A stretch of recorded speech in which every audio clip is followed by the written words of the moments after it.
his most recent pieces. So take a listen to what you might have missed in terms of the content provided here at Center of the American Experiment. And we're back in just a minute here on the John Justice Show, presented by American Experiment. I looked it up, and the percentage of children in poverty in Minnesota is about 10%, which is lower than the national average. So how come somewhere around a third, 33%, say, of children in Minnesota are on Medicaid if they aren't poor? Sure. My kids are grown now, but I had 3 kids that I raised. And for us, we could make over $100,000 a year, and still our kids would be on Medicaid, if you can imagine that. That's middle class. That's crazy. And, we also, as a state, I think we should really measure ourselves by how few people have to rely on the government for health care, not how many. Mm-hmm. But if you ask, Governor Walz, he'll say, the more people we feed, the better. The more people on government programs, the better. And that's really how he measures the state. And we really see that in the numbers in Medicaid, which have just exploded. Think about it. Now that school's back in session, how are Minnesota students doing? Not very well. Minnesota ACT scores fell again last year and are the lowest they've been in 10 years. In fact, fewer than half of Minnesota students can either read or do math at grade level. Think about it. We used to brag about our schools. Now we're losing to states like Mississippi. Visit AmericanExperiment.org for more information. Think About It is brought to you by Center of the American Experiment, Minnesota's think tank.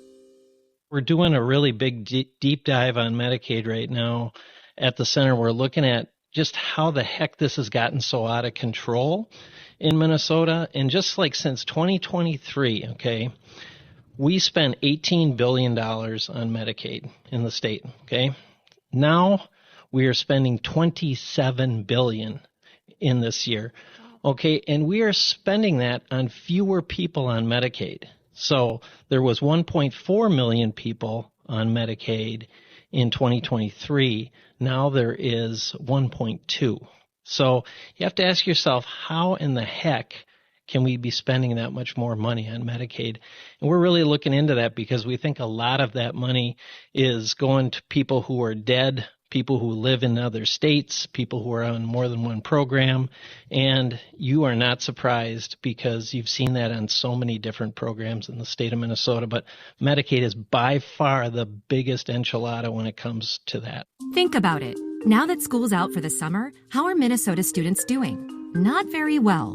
Minnesota ACT scores fell again last year and are the lowest they've been in 10 years. In fact, fewer than half of Minnesota students can either read or do math at grade level. Think about it.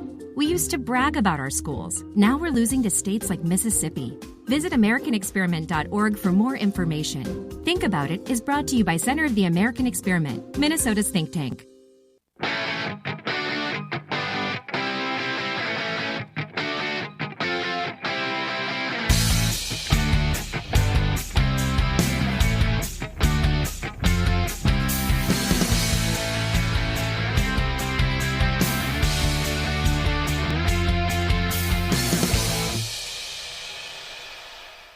It is the John Justice Show, presented by American Experiment. Hey, John, this is Carl from the fifth floor. Glad to hear your voice on the radio, so to speak. Real quick question, is it MixLR or is it Mixler? Because you kind of got RZR and Razor screwed up last time. Anyway, just having fun. Glad to hear you on the radio, so to speak. Stay frosty. Carl, that's Mr. Zur to you. Just so we're clear.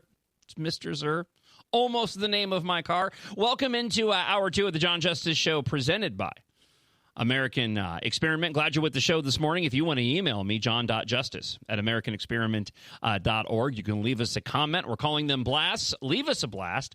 All you have to do is call 612-584-4565. Again, 612-584-4565. Now, to your point, you can listen to the show at AmericanExperiment.org. You can also listen through the, I'm calling it MixLR, and now I'm saying Mixler. I was saying MixLR before. But now suddenly I'm landing on MixLR. I don't know. Isaac, do you have a firm opinion on this? I don't, surprisingly. Okay. Yeah. Doesn't really matter. Potato, potato. Yeah. Tomato, tomato. Guitar, cutter. Call it what you want. Well, no, you established that it was... It's guitar. Guitar. It is. and I'm taking your word for it.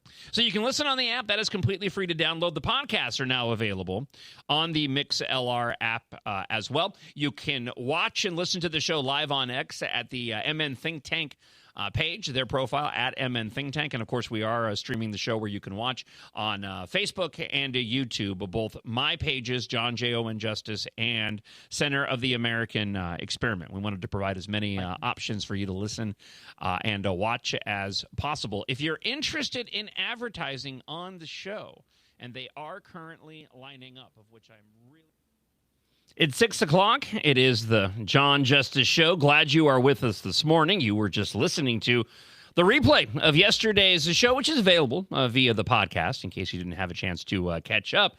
And as we kick off today's show for a Thursday, let's go ahead and start here with an update on the story that broke yesterday and has already gotten stranger than when we were talking about it on Thursday's show. Here's a bit from Fox 9's Lou Raguse. St. Paul Mayor Collie Herr allegedly commented on the breasts of a female deputy chief with the St. Paul Police Department while they were in a locker room together, then asked that employee her opinion of the mayor's own breasts. These new details I've confirmed with rock-solid sources with knowledge of the sexual harassment investigation currently underway against Mayor Herr. In the deputy chief's complaint, she said that the comments were unwanted and played a role in her leaving the St. Paul Police Department. The investigation was initiated by a complaint by St. Paul Police Chief Axel Henry, who says he himself was a victim of sexual harassment by Mayor Herr after he learned of other officers who say they were targeted as well. An additional alleged victim is an officer who received this text message from Mayor Herr. It says, "Happy Wiener Wednesday. Wish I was having hot dog emoji with all on 6 today." Then there's a meme that says, "When she wraps you up in a blanket after a good wienering." Wienering is slang for sex. And on the unredacted photo, which I have personally seen, Mayor Herr photoshopped the face of the officer she sent this to onto the meme. Additional context is that they would often have hot dogs for lunch on Wednesdays and call it Wiener Wednesday. I've left several messages with the mayor and her spokesperson for comment on these latest details that I've confirmed, but they have not responded. If they do, I will add their response in the comments. I've also confirmed that the sexual harassment investigation being done by an outside firm was supposed to be finished by the end of July. This story is developing, so be sure to check back right here for more. I'm Lou Raguse. Follow for more news.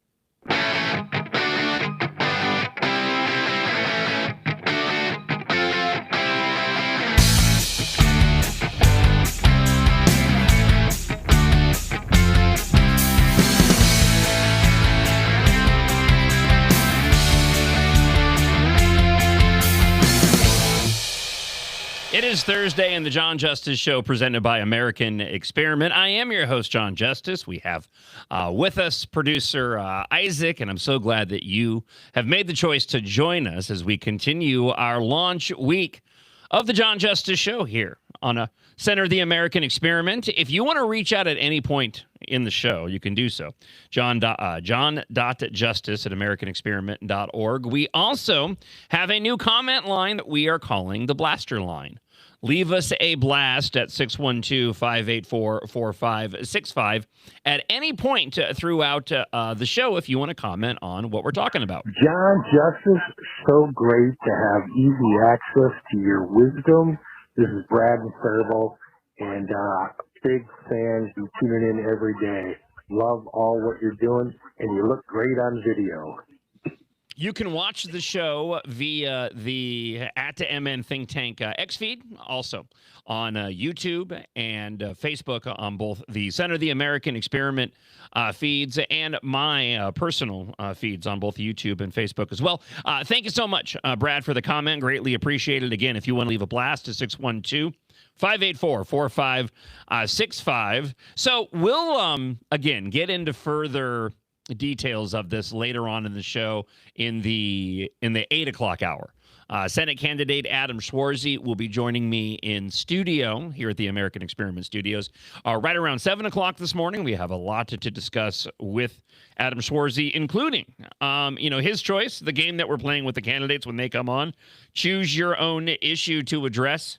based off of Minnesota being on the wrong track. You can see that list for yourself at AmericanExperiment.org. And then in the 8 o'clock hour, we'll dive into further details of what you just heard there from Lou Raguse regarding the controversy of the St. Paul mayor. Let me, I don't want to make you wait too long for you early risers. Let me just give you a bit of the latest, and then we'll have further details much later in the show.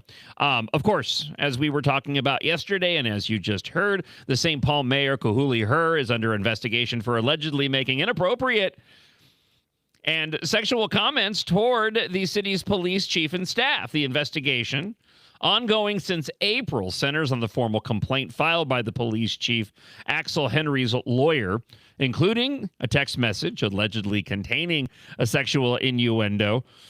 Mayor Hur acknowledges that some of her attempts at humor were inappropriate and is cooperating with the investigation. As you heard there from Lou Raguse, though, it goes beyond the text messages. Apparently, she was going and watching members of the government and making sex noises when they were, changing their clothes. So she did release a statement yesterday to Fox 9 and all the news outlets, wherein Hur's office said, as mayor, I take my responsibility to treat every employee with professionalism and respect very seriously. I don't think you do. If you did, there wouldn't be an investigation that includes all of these ridiculous allegations. I recognize that some of my attempts at humor, she's just trying to be funny, fell short of the standard I expect of myself. We have fully cooperated with the independent investigation since it began in April, and I will continue to do so. I respect the investigative process and believe that it is important to allow it to reach its conclusion. I remain confident that the full facts will come to light, and I will continue to focus on serving the people of St. Paul with integrity and dedication. Now, again, the investigation has been ongoing since April, and Mayor Hur says she's committed to cooperate. It's not clear, according to the Fox 9 article, what specific findings the investigation will reveal, when it will conclude, or what actions, if any, the city may take as a result. One of the headlines that I saw this morning was her saying that she will not be resigning. Nobody was calling for that yet, by the way. Maybe she's just being preemptive, figuring that's the way that it was going to go. This will probably be enough to quell the controversy. I don't want to go over the ground that we went yesterday regarding the double standard that exists, not just here in Minnesota, but across the country, relating to the way you conduct yourself as a Republican versus the way you conduct yourself as a Democrat. You get away with a lot more when you're a Democrat. But joke or not, wholly inappropriate. Whether, and listen, even if she would listen, I was just trying to be funny. No, it's totally inappropriate. I was working for story time. I was working for an alternative rock station in Southern California, Riverside, San Bernardino area. We had not been there very long. This was part of the Dick and Justice years. That was the show. It was Dick and Justice. These are part of the Dick and Justice years. And we hadn't been working there very long. We talked about something on the air. I can't remember specifically what brought about this moment. But we went out into the hallway, and there was a sales guy, okay? And he was a very, how do I want to describe him? He was very much your quintessential sales guy, right? He had that, you've got different type of salespeople. Not that I want to deviate too far off what we're talking about, but you have your different brands of salespeople, and you have those ones that are just borderline slimy, but they're the ones that probably bring in the most money. Right, just a little bit creepy. We were walking down the hall, and he went and he shoved his hand into his pants and put his finger through the zipper to act like it was his junk. And then May's like, "Hey, look, check this out." And then he made some comment that was related to the show. And I was just like, okay, this is weird. This is really early in my career, by the way. So I'm going, Is this normal when you get a full-time radio job? Should I just expect this kind of behavior? So I blew it off. They didn't think anything of it. And we ended up going into the general manager's office for some sort of meeting. We weren't in trouble or anything. We were just having some sort of, it was early on in the inception of the show. And I jokingly brought up what this sales guy did. He got so in trouble. That wasn't my intention. I didn't. I'm like, maybe this is just the way things are at this radio station. I don't know. But the point being that even if she was joking around, this is completely and totally inappropriate behavior. And one more aspect of this, and I have more to say, again, when we dive into further details, there's a much lengthier story from the Minnesota Star Tribune. It's their lead story today. But there are people out there that are more than likely saying, who've been around Kahuli Her for a long time, there are people out there who are more than likely saying, oh, that's just how she is. That's just her personality. There are probably people out there right now that know her really well going, oh, no, she's just really randy. She's just, that woman, yeah. She just needs a lot of attention. That's right. And I bet there are a lot of people that have turned a blind eye to behavior that she's probably, the way that she's conducted herself for a long time. We mentioned yesterday that there was another investigation. A.K. Kamara had talked about this back in January. He had some details on it. The judge had dismissed it. There was another investigation of a woman who made similar allegations, but the judge ended up dropping the charges. It's one of those quintessential situations where if there's smoke, there's fire. I'm not expecting any sort of punishment whatsoever, unless more comes out. I mean, the Lou Raguse story that we heard a moment ago, I mean, the text messages were one thing. Now we're bumping it up to making sex noises in front of individuals. Tell me somebody got that on audio. That would be spectacular. Well, I need some new drops. I have people that have been sending me messages going, hey, are you going to be playing, this particular drop? Are you going to be playing that particular drop? You're fascinating to talk to. Unfortunately, I only have access to a handful of them. I don't have access to, I am trying to get access to the audio that we used to have on the show. Specifically, there was the Max Reimer one where he made the comment that never underestimate the horniness of politicians or something to this effect that we had on the previous show. As a matter of fact, in our text exchange, somebody had made a comment going, oh, I wish that we had that drop. Thanks, everybody. You guys are the best. If you want to leave a blast, a comment, 612-584-4565, 612-584-4565. And remember that you can email john.justice@americanexperiment.org. Let's hear from friend of the show, Kenneth, on the blaster line. Good morning, John. It's Ken from Brainerd. Hey, with all of that hot dog talk, that hit my fingers, I was so shocked to not hear the John Justice, why am I being beaten with a hot dog comment? Have a great one, John. Great show, as always. Thank you, Kenneth. Hopefully next time don't use a speakerphone, especially with the new blaster line, because it can't handle the audio. For those that had a hard time understanding, going back to what I was saying about the drops from the previous show, there was one of me saying that, why am I getting beamed with a hot dog? That was a conversation that we had with Sam Sansevier. Again, I'm trying to go and track that audio down. Unfortunately, I don't have it readily available. We were playing the replay of yesterday's show, and it actually coincided nicely with what I want to talk about as we move forward with Thursday's show. Michigan health officials have reported 10,077 cases of the Psilocybe on Wednesday. Psilocybe, am I saying that right? Isaac? Not sure. Psilocybe.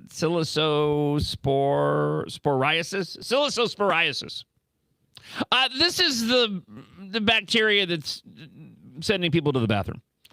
It's an increase of 397 cases since their last update a day earlier. An investigation by the U.S. Food and Drug Administration has linked the outbreak to iceberg lettuce served at the Taco Bell restaurants sourced privately from Taylor Farms operations in central Mexico.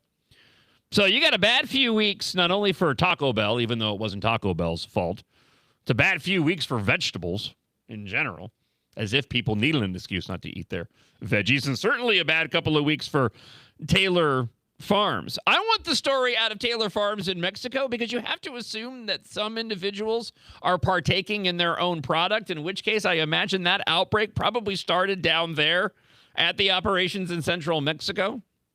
I bet there's a blackout of international news. Authorities say they're still looking for other potential sources given the size of the outbreak. Consumers in the U.S. have been steering clear of some of the restaurant chains and buying less lettuce in the grocery stores as a multi-state outbreak of parasitic disease has fueled confusion over what is safe to eat. Yes, right. I'm sorry, honey. I told Melinda the other night. She's like, you need to have a fruit and vegetable every day, just like the boys. I'm like, I know, but there's the pseudosporiasis I got to worry about. I've got a brand new show to do. Sorry. Lettuce just cannot be consumed right now. Michigan's health department has responded to 160 hospitalizations as of July 23rd. No deaths, thankfully. Easier to make jokes that way. A lot harder to make jokes when people have died. I mean, you can, but it tends to be a little insensitive. Here, it's just individuals spending an inordinate amount of time in the bathroom. You know who's benefiting the most, though? It's the makers of tissue paper. Are you saying big tissues behind this? I'm saying, you know what? They should look into big tissue. Big tissue. Yeah. Plumbers as well, I would imagine, too. That's right. Health officials have said they are investigating additional potential sources of infection in North Carolina. Parsley and cilantro were commonly identified ingredients among people who fell ill, though there could be multiple sources of exposure, according to the state's health department. Psilocybe I don't know. I probably said it like 5 different ways now.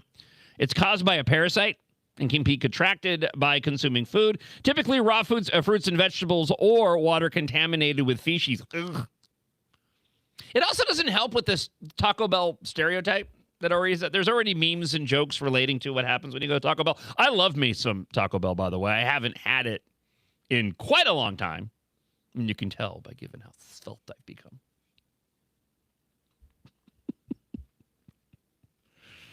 I'm sure I bet there's a lot more cases of this taking place, but most individuals are just like, well, you know what? This is what I get for eating Taco Bell. It's my fault for making a run to the border. Not realizing they're actually a part of what could end up being like a class action lawsuit at the end of the day. In the middle of the time off that I had, did you hear about the Isaac? I know you're on Facebook. We're running the show through. You can watch it on Facebook right now. You're on Facebook, right? Yeah. So there was speaking of class action lawsuits, there was a class action lawsuit against Facebook from a number of years ago. I think it goes back to the election when they were going and meddling and putting out false information or something like this. And so if you could prove that you were on Facebook during the period of time of this class action lawsuit, you could receive a monetary compensation. Mm-hmm. Did you do this? I did not. Oh, see, I did. Did you get some money? I did get some money. Oh. Yeah. How much? I think it was like $550. Score. Yeah, So I was like, you know what? Just enough to get like 3 discount menu items at Taco Bell. So true. Yeah, it worked out. It worked out well. I felt very proud of myself. All right.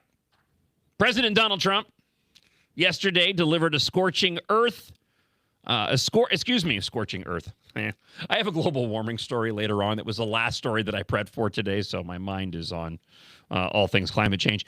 President Donald Trump delivered a scorched earth warning to Tehran yesterday, declaring the United States will beat the effing S out of Iran following a brazen overnight sneak attack targeting American troops stationed in Jordan. Speaking with Fox News, a furious Trump did not mince words about how the United States intends to handle the Islamic Republic's latest provocation. According to U.S. Central Command, the assault from Iran began about 5:45 p.m. when the Islamic Revolutionary Guard Corps unleashed a salvo of ballistic missiles directly from Iranian territory aimed at U.S. bases in the Middle East.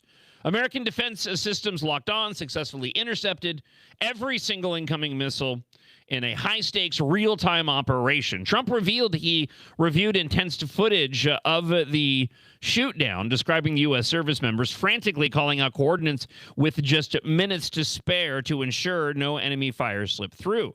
Now, the dramatic escalation, of course, comes despite the behind-the-scenes continued diplomatic talks. Things had been kind of quiet for a few days, at least. In the meantime, Trump made good on his threat. U.S. forces did launch massive airstrikes on Iranian targets overnight in response to Tehran's attack. The new strike, they say, from the U.S. Central Command is, doing that thing with my fingers, a powerful response to yesterday's attempted Iranian attack. This was a post on social media last night. The flare-ups on multiple fronts after several days of relative calm raises the risk of a return to all-out war. It also underscored the difficulty of winding down the 5-month conflict that has jolted the world economy and is unpopular among Americans. There's also this continued talk about the diminishing stockpiles of ammunition, and this is something that initially I wasn't that concerned about, and I'm still not that concerned about. It seems as if there's a lot of individuals who are playing the role of experts regarding just how much we have in terms of ammunition to use and wage war, doing, as I've said, back of the napkin math, saying, well, it's been going on for this long, based off the number of airstrikes and how much we have, then it's probably depleted to here. That being said, the chatter is escalating. And it's one of these issues where I think the administration is probably going to have to draw attention to it at some point in the near future. Because I'm not going to lie, if those stories happen to be legitimate and true, that is really distressing. There's a lot of talk that Iran is being supplied weapons through China and maybe even Russia. And if we are depleting our resources and things were to escalate, that puts the United States in a really, really bad position. And again, I'm not putting a lot of stock in these reports. TDS is strong these days, has been for a long, long time. And there's a lot of individuals that want to make Trump look as bad as possible, bring about more negativity to the operations attempting to stop Iran's ability to wage war against us and our allies. But with that chatter increasing, it's something that the Department of Defense is probably, or the Department of War, I should say, the Department of War is probably going to have to address in the near future. One more point I want to make on this, and then we'll get into the Fauci hearing from yesterday. I got a lot of audio to share with you on the show this morning. But for those who have been watching the situation with Iran, and like myself, want to see this come to an end, wanting to know and questioning why we haven't delivered a decisive blow against the regime. As I've talked about, it's not an easy task. You can't decimate the country. You don't want to put the Iranian people, whom are at no fault of what's going on under this tyrannical regime, at further risk. There's another element, though, and that's context. Context matters in this situation. I'm reminded of when you see a major uprising, a riot taking place in some metropolitan city that you don't live in, and it looks as if the entire city is on fire.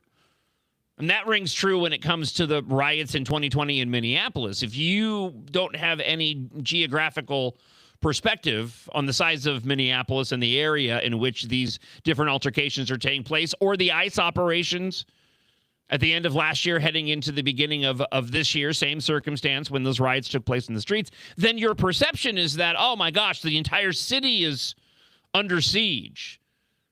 The entire city is being overwhelmed by anti-ICE protesters and Antifa, when the reality is it's usually confined to very, very small areas. The size of Iran is roughly a third of the United States. And as was reported this morning on Fox News about these airstrikes in response to Iran's attack on our military bases, the military assets of Iran's military in general, it's incredibly fragmented. This was the IRGC that carried this out, but even then there are multiple factions in various parts of the country spread throughout the geography of Iran, these rogue military elements. So it's not as easy as I think a lot of people believe. It's not as easy as a lot of people think. You know, unfortunately, too many individuals end up acting like they're experts on all of this. Too many talk show hosts and commentators act like they're experts on all of this. When the reality is, no, there's a lot of legitimate contextual reasons why we simply have not been able to go and deliver any type of decisive blow against this regime. All that being said, we still need to bring this to a close at some point in the near future. And I hope that, again, the administration at some point, if they need to, addresses the diminishing stockpiles and also just how much longer they think this is going to take place and what it is that they're currently attempting to achieve. All right, if you want to drop an email, john.justice@americanexperiment.org. I see your comments coming into the blaster line. We'll get to some of those in just a moment. 612-584-4565. Also on the way, speaking of individuals becoming experts, we're going to dive into the Fauci hearing from yesterday, which was mostly just an exercise for Republicans to go and hammer Fauci because he basically invoked the Fifth Amendment some 111 times yesterday. It is really entertaining, though, so I have audio to share. We also have some audio of individuals who are very, very upset, known personalities on TV, very upset at the way the GOP handled Anthony Fauci yesterday, comments from Tulsi Gabbard, and a montage, again, pointing to the fact that a whole lot of individuals acted like they were experts on pandemics and COVID, and they had no idea what they were talking about. That, along with your blast, coming up in just a moment here on the John Justice Show, presented by American Experiment. I looked it up, and the percentage of children in poverty in Minnesota is about 10%, which is lower than the national average. So how come somewhere around a third, 33%, say, of children in Minnesota are on Medicaid if they aren't poor? Sure, my kids are grown now, but I had 3 kids that I raised, and for us, we could make over $100,000 a year, and still our kids would be on Medicaid, if you can imagine that. That's middle class. That's crazy. And, we also, as a state, I think we should really measure ourselves by how few people have to rely on the government for health care, not how many. Mm-hmm. But if you ask, Governor Walz, he'll say, the more people we feed, the better. The more people on government programs, the better. And that's really how he measures the state. And we really see that in the numbers in Medicaid, which have just exploded. Think about it. Now that school's back in session, how are Minnesota students doing? Not very well. Minnesota ACT scores fell again last year and are the lowest they've been in 10 years. In fact, fewer than half of Minnesota students can either read or do math at grade level. Think about it. We used to brag about our schools. Now we're losing to states like Mississippi. Visit AmericanExperiment.org for more information. Think About It is brought to you by Center of the American Experiment, Minnesota's think tank. We're doing a really big deep dive on Medicaid right now at the center. We're looking at just how the heck this has gotten so out of control in Minnesota. And just like since 2023, okay, we spent $18 billion on Medicaid in the state, okay? Now we are spending $27 billion in this year, okay? And we are spending that on fewer people on Medicaid. So there was 1.4 million people on Medicaid in 2023. Now there is 1.2. So you have to ask yourself, how in the heck can we be spending that much more money on Medicaid? And we're really looking into that because we think a lot of that money is going to people who are dead, people who live in other states, people who are on more than one program, and you are not surprised because you've seen that on so many different programs in the state of Minnesota. But Medicaid is by far the biggest enchilada when it comes to that. Think about it. Now that school's out for the summer, how are Minnesota students doing? Not very well. Minnesota ACT scores fell again last year and are the lowest they've been in 10 years. In fact, fewer than half of Minnesota students can either read or do math at grade level. Think about it. We used to brag about our schools. Now we're losing to states like Mississippi. Visit AmericanExperiment.org for more information. Think About It is brought to you by Center of the American Experiment, Minnesota's think tank. It is the John Justice Show. Yes, John Justice. I was wondering if Taco John's was using blame Taco thing with this.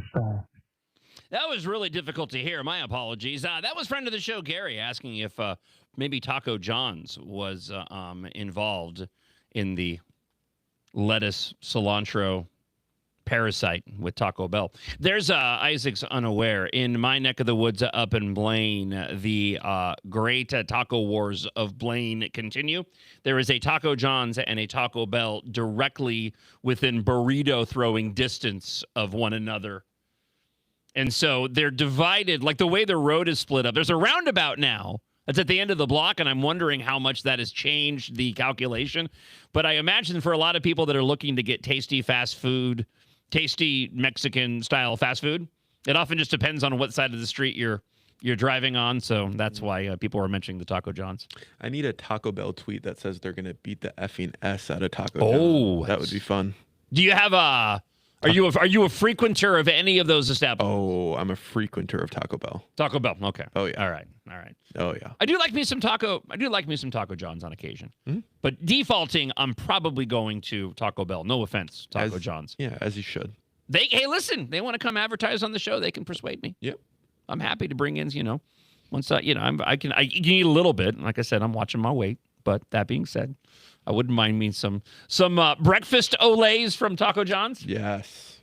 If you're interested in advertising, and thank you to everybody who's reached out as we get ready to add some fantastic new sponsors and some sponsors you've heard before of the John Justice Show. If you're interested in advertising on the show, john.justice@americanexperiment.org, and we'll get you situated. Let's go and talk with Richard. He has a comment on the controversy relating to Kahuli-Hur that we've been talking about the past few days. Good morning, John. I thought that when we had St. Paul with a female mayor and an all-female council, we weren't going to have these distractions. We weren't going to have these type of issues that came up. Guess we just proved them all wrong. Yep. Well, and again, I don't blame the other the females who are involved in the leadership in St. Paul. This seems to all be of Kahuli-Hur's own making.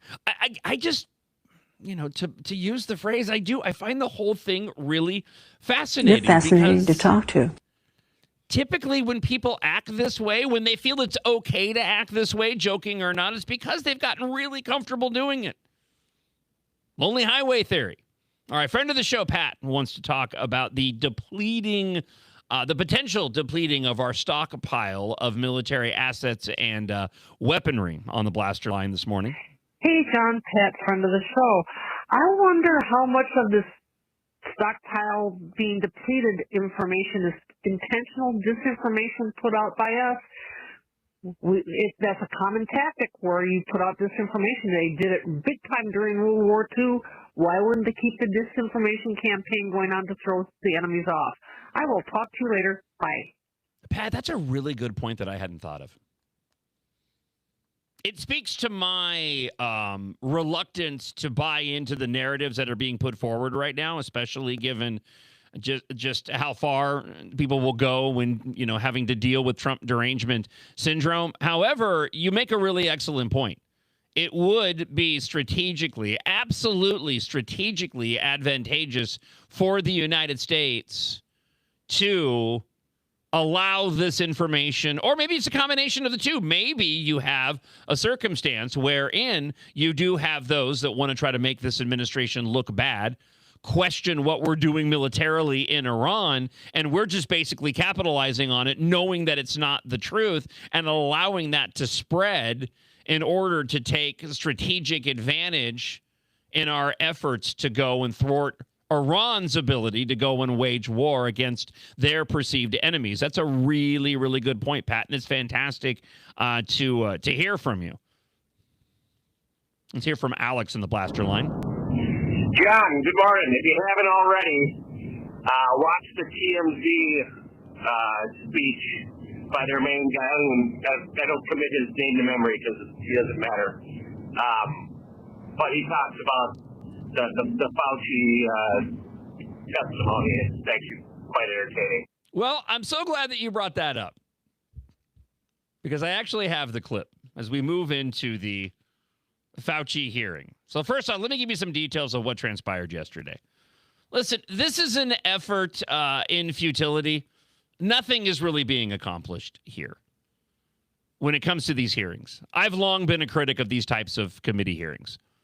They're basically just a means for whichever party wants to take advantage of whoever is on the congressional hearing hot seat, giving them the ability to have clips that they can share online, and usually they just get stonewalled by whomever is being interviewed. What's interesting about this, though, is that Anthony Fauci going and invoking the Fifth Amendment some 111 times yesterday certainly flies in the face of what he said a while back relating to the potential of him being hauled before Congress. These comments did not age very well in light of that committee hearing yesterday. Well, if I become a punching bag, I'm a punching bag, but I am very happy to testify before any congressional oversight committee. I have nothing to hide. I can explain and validate everything that I've done. So, it's going to be inconvenient if they actually are out there essentially threatening to make my life miserable. But I'm going to do what I need to do, and that is cooperate fully, because we have nothing to hide at all. Apparently, he has everything to hide, because he did not offer up an answer to any of the questions. I'll share with you the audio coming up in just a moment. And it's maddening. The guy is a narcissist, a legend in his own mind, who did this country a grave disservice as he atrociously guided the policy of the presidency in the middle of the worst pandemic that we've ever dealt with. I would have liked to have heard answers. I would like to hear what his response is to the questions regarding gain of function research that you'll hear. I didn't have an expectation that we would get any of that. I'm not surprised at all that he invoked the Fifth Amendment again 111 times yesterday. But I personally would have loved to have heard his answers. It's too bad he couldn't keep to his word. Now, to the previous talkbacker, there were those that were very upset, lamenting the way that Fauci was being treated, including TMC's Harvey Levin, calling the attacks on Dr. Anthony Fauci one of the most heartbreaking things that he has witnessed in government. I have not used TMZ's YouTube channel to vent personal feelings about issues, but I'm going to do that today. Watching Anthony Fauci before a congressional hearing taking the Fifth Amendment is just one of the most heartbreaking things I have seen in government in my lifetime. And this is something we need to reckon with. That I'm going to say up front, I have problems the way the CDC handled COVID. I think that they did damage to children, to adults, and I don't think they did it maliciously. I think they did it because they were using their judgment and were overprotective, and I think at times overstated things they said they knew but really didn't. And I have personal problems with the way that COVID was handled. That said, Anthony Fauci, over a period of decades, has been an amazing public servant. In the 80s, I had many friends who died of AIDS, a horrible, painful death. I don't care. And what I he had did in the friends 80s. who lived because of Anthony Fauci, because he was willing to look at experimental drugs in a different way than they had looked at them before. And that really resulted in lives saved. And he has done so many other things in his career to thwart epidemics, to save lives, not just in the United States, but all over the world. He has been a dedicated public servant who could have made a lot more money outside of government than inside, but he stayed. And now we are at a point where members of Congress, and yes, you, Rand Paul, are on a witch hunt. And the best I can say for Rand Paul is that he's being really honest. I mean, he has said now over a period of years, he wants Anthony Fauci in a jail cell. He has said it out loud. He wants him in a jail cell. Of course he wants him in a jail cell, if there is enough to put him there. But this is falling in line with what Governor Tim Walz said about Tulu Vang, the illegal alien child rapist, that we shouldn't be judged on our worst day. No, I'm sorry, TMZ, Harvey Levin, as if you had any sort of credibility whatsoever. Fauci may have done great things back in the 80s in terms of health and the community and what people were dealing with back then, but it doesn't justify his narcissism and the way that he guided this country through the pandemic and the lives that were lost because of his policy. I mean, to that point, let's get to a few of the clips here. This is Josh Hawley. Probably was the rock star yesterday. And again, this is just going to be Republicans grilling Fauci and Fauci invoking the Fifth Amendment. But the commentary coming from Republicans is incredibly relevant. I do want to say that there's really no chance of anything happening to Anthony Fauci. He's been given a pardon by Joe Biden, probably via the auto pen. And I have audio of President Donald Trump, who all but said there's very little that he can do regarding that pardon, even if it was done by an auto pen, in order to bring about enough evidence to overturn that pardon. I'll share that with you in just a moment, but let me play for you a couple of the clips, starting with this one and Josh Hawley versus Anthony Fauci. Let's try something. What day of the week is it today? On the advice of counsel, I respectfully decline to answer based upon my rights under the Fifth Amendment to the Constitution. What color tie are you wearing? On the advice of counsel, I respectfully decline to answer based upon my rights under the Fifth Amendment to the Constitution. What color is the carpet in front of you? On the advice of counsel, I respectfully decline to answer based upon my rights under the Fifth Amendment to the Constitution. Let's just get one thing straight. You don't have any rights under the Fifth Amendment because you've been pardoned, as you very well know. As the Supreme Court has been clear for a century and more, Brown versus Walker, 1896, when he has been pardoned, he may not stand upon his privilege. You know that. Your lawyers sitting behind you now shifting nervously in their chairs. They know it. This isn't about the Constitution. This isn't about the law. This is about contempt. Contempt for this body and contempt for the American people. Leading up to the hearing, Rand Paul released more than 1,000 pages of Fauci's personal diary covering the pandemic years. We talked about this on yesterday's show. If you missed any of it, be sure to check out the podcast available on most of your podcast platforms and also on the MixLR app where you can listen to the show live. Pointing to some of the notes about the early efforts at understanding how the virus emerged, Paul wrote that the social media platform X, that what Fauci wrote privately and what he told the country are two different stories. Some of the diary entries, including Fauci's uncertainty in the pandemic's earliest days as scientists around the world raced to understand the new virus and how best to curb it before vaccines could be created already were reflected in a 2024 memoir and in the interviews at the time. But they have nonetheless drawn attention from people who blame Fauci for mask mandates, school closures, and other policies that they believed infringed on their rights as hundreds of thousands of people were dying.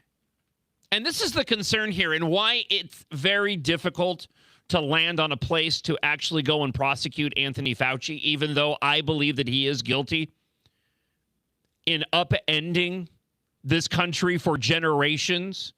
People were looking to him. People were looking to Dr. Birx. And the commentary here is absolutely correct. When you consider those mask mandates, the school closures, and the policies, and the detrimental harm that it has done on our society and our young people who are going to be dealing with this for the rest of their lives. I have 2 young boys. Well, they're adults now, but I had 2 young. They were younger then. I have a 24-year-old and 19-year-old. They're amazing boys, mostly through my wife Melinda's efforts as a mother, because she is a fantastic mom. You know, and our job as parents was to help mitigate the damage that was being done because of the way that society had been completely upended.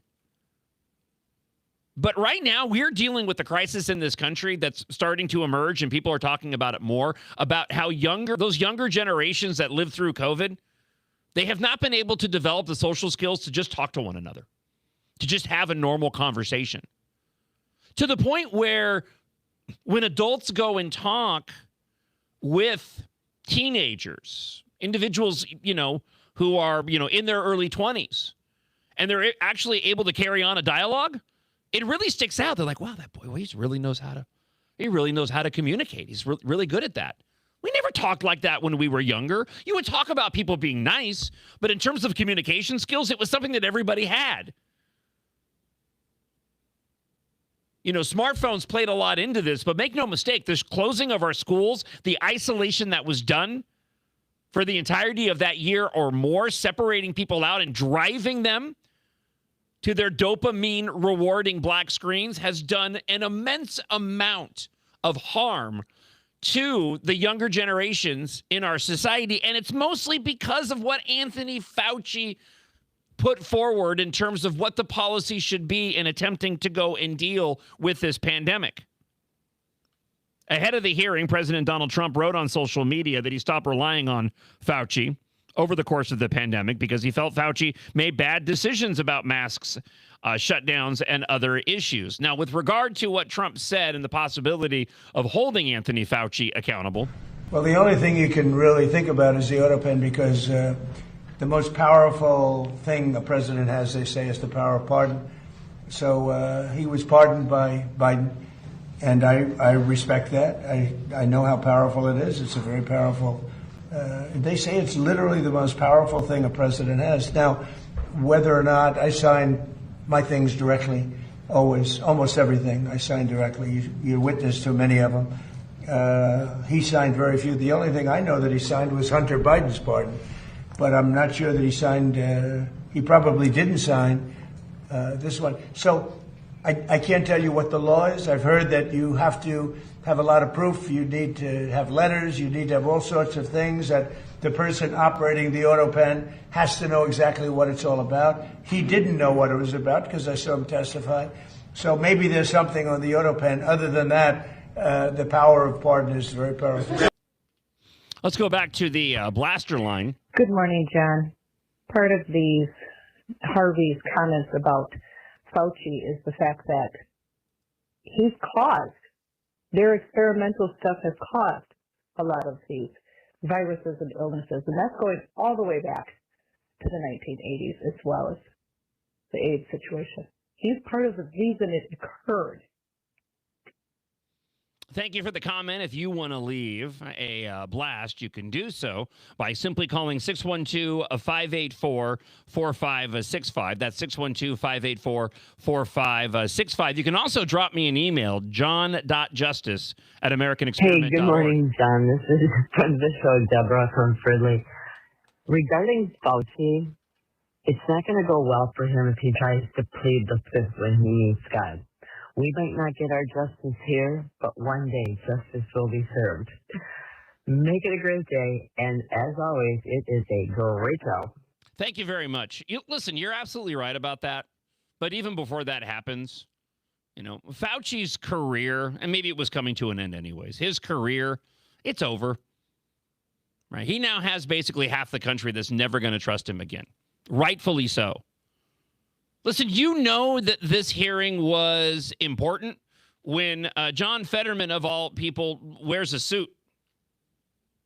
Even Isaac agrees with him. Producer Isaac agrees with that one. Yeah, true. He was in a suit. Yeah, I haven't seen you in a suit yet. Sheesh. Yeah, tells you how much seriously you take me in this show. Hey, if a senator doesn't have to wear a suit, then I don't either. Okay. All right. You do. Okay. Once again, Isaac, you do make an excellent point. Here's a bit of what John Fetterman had to say yesterday during the Fauci hearing. It's not about much more your regrets, but I have one. And that is early on that there was the theory that the virus could have emerged from the lab.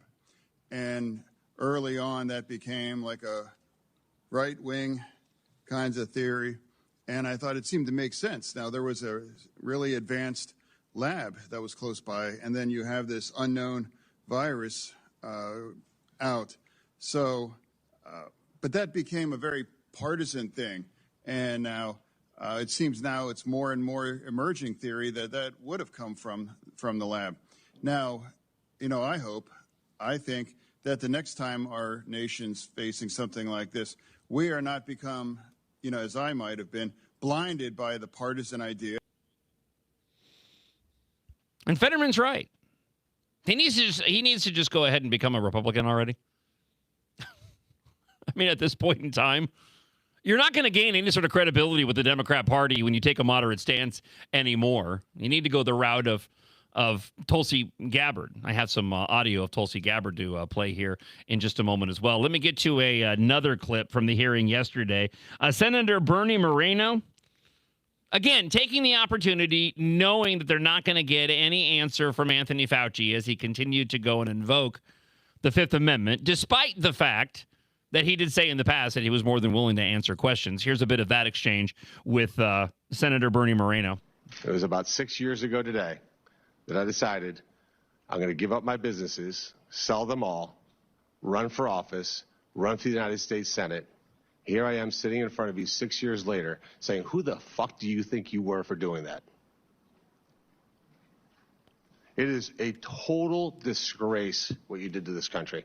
And if my Democrat colleagues are standing there defending you, I hope the voters of the United States of America watch the clips of every one of you doting on a guy who was more interested in being a celebrity than saving American people. I will make it my mission to make certain that every single one of those Democrats who did that will see that clip over and over and over again. Because there is no defense of what you did. You may have had a 50-plus year legacy of public service, but it ends in total and complete disgrace. So let me ask you an opportunity to answer one question. Will you apologize, just apologize, to the people who you harmed through your actions? Will you say, do you have the dignity to just say you're sorry? On the advice of counsel, I respectfully decline to answer based upon my rights under the Fifth Amendment to the Constitution. Let's go back to the blaster line, 612-584-4565. Friend of the show, Scott, has left a comment. So, Scott Conn level, 1 to 5, 5 being the most fired up, 1 being the least enthusiastic. He's talking about Anthony Fauci. He's also talking about Tim Walz. So, I know you don't know Scott very well, but Isaac, we can play. Scott Conn level before we play his comment from the blaster line. What do you think from a 1 to 5 scale? Oh, give me Scott Conn 4. Okay. You know what? I'm just going to, it's not a competition. I'm just going to agree with you. All right. I'm going to go with Scott Conn 4. Let's see what Scott has to say. on the Blaster line this morning. Good morning, John. If there's one thing that gets me really fired up is Anthony Fauci and the Tim Walz types who locked us all down, scared everybody into hiding in their basements with their masks over a virus that there's nothing that was going to stop the virus from doing what it did. And all it did was ruin our society, make people dependent on government. And now we have this huge mess because of the calls like this. Looks like we were both wrong. That was Scott Con 5. Yeah, wow. He was fired up. That was the most fired up that I think I'd heard. A friend of the show, Scott. John.justice@AmericanExperiment.org. You can also leave a comment, 612-584-4565. To the previous point of a talkbacker, during COVID, Anthony Fauci is, being the lead scientist, doing that thing with my fingers, guiding policy. Make no mistake, his horrible advice, his country generational destroying advice, was spread far and wide by a whole bunch of noteworthy politicians, celebrities, and public figures who suddenly acted like all of those internet trolls who become an expert on whatever major issue is going on, individuals who become experts about parasitic viruses in Taco Bell food, individuals who become experts when it comes to forestation mitigation. Except this time, it was much more deadly and much more serious when these individuals went out there touting a bunch of nonsense that they had no formal education on whatsoever, and tragically were just simply taking individuals like Fauci's word at face value. We've been patient, but our patience is wearing thin, and your refusal has cost all of us. People who are incubators for every variant to come, walking around lawfully unvaccinated? That's psychotic. For the unvaccinated, you're looking at a winter of severe illness and death. For yourselves, your families, and the hospitals you may soon overwhelm. About this, in a world of threats and tyrants and terror, you know what our biggest enemy is in America? Our fellow Americans. They are the ones that are propagating this outbreak. Being frustrated that there is still a percentage of the population who are not vaccinated. I wish that he would go further to restrict the activities of the unvaccinated. Vaccinated person having a heart attack? Yes, come right on in. We'll take care of you. Unvaccinated guy who gobbled horse goo? Rest in peace, Wheezy. That 25% can cause a lot of damage, and they are. If you're willing to walk among us unvaccinated, you are an enemy. Well, it's my rights. Okay. But I don't care. The pandemic of the unvaccinated. Look, the only pandemic we have is among the unvaccinated. And they're killing people. Freedom not to follow the facts, even if your freedom kills people? What kind of freedom is that? What kind of freedom do they really want? We have a pandemic because of the unvaccinated, and they're sowing enormous confusion. The unvaccinated overcrowd our hospitals, are overrunning emergency rooms and intensive care units, leaving no room for someone with a heart attack or pancreatitis or cancer.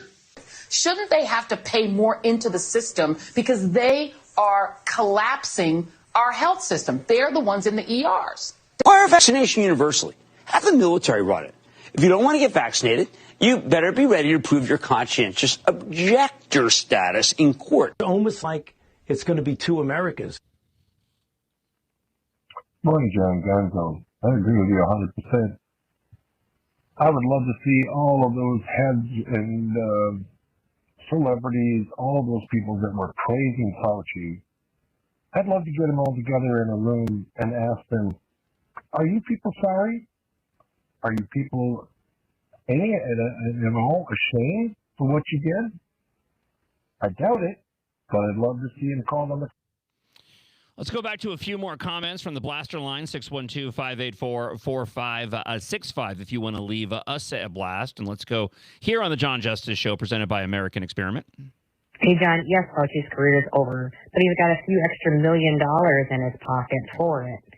I would love some local media, especially like an Alpha News, something, maybe even the American Experiment, sit down with some people that worked in the hospitals and the nursing homes, and they can tell you what they really had to deal with. It was awful. Make it a great day. Thanks for what you do. Let me play another clip for you. This is the one that probably got some of the most attention during the Fauci hearing yesterday.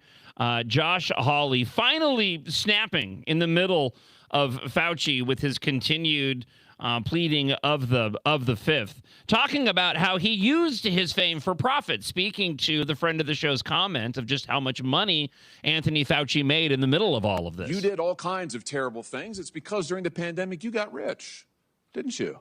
You got rich while people were dying, hundreds of thousands of Americans, over 1 million in the end, and you were getting rich. And not only were you doing that, you were using federal employees with taxpayer money to apply for and solicit cash prizes for you personally, cash prizes totaling over $1 million. You did all of that during the pandemic, didn't you? That's a question. On the advice of counsel, I respectfully decline to answer based upon my rights under the Fifth Amendment to the Constitution. You remember Greg Folkers? Who was that?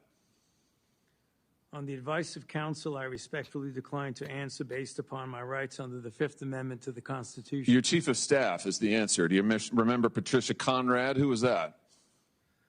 On the advice of counsel, I respectfully decline to answer based upon my rights under the Fifth Amendment to the Constitution. She was your personal assistant. And what were these individuals doing in the depth of the pandemic in November of 2020 when millions of Americans were suffering from COVID? What were they doing? I tell you what they're doing.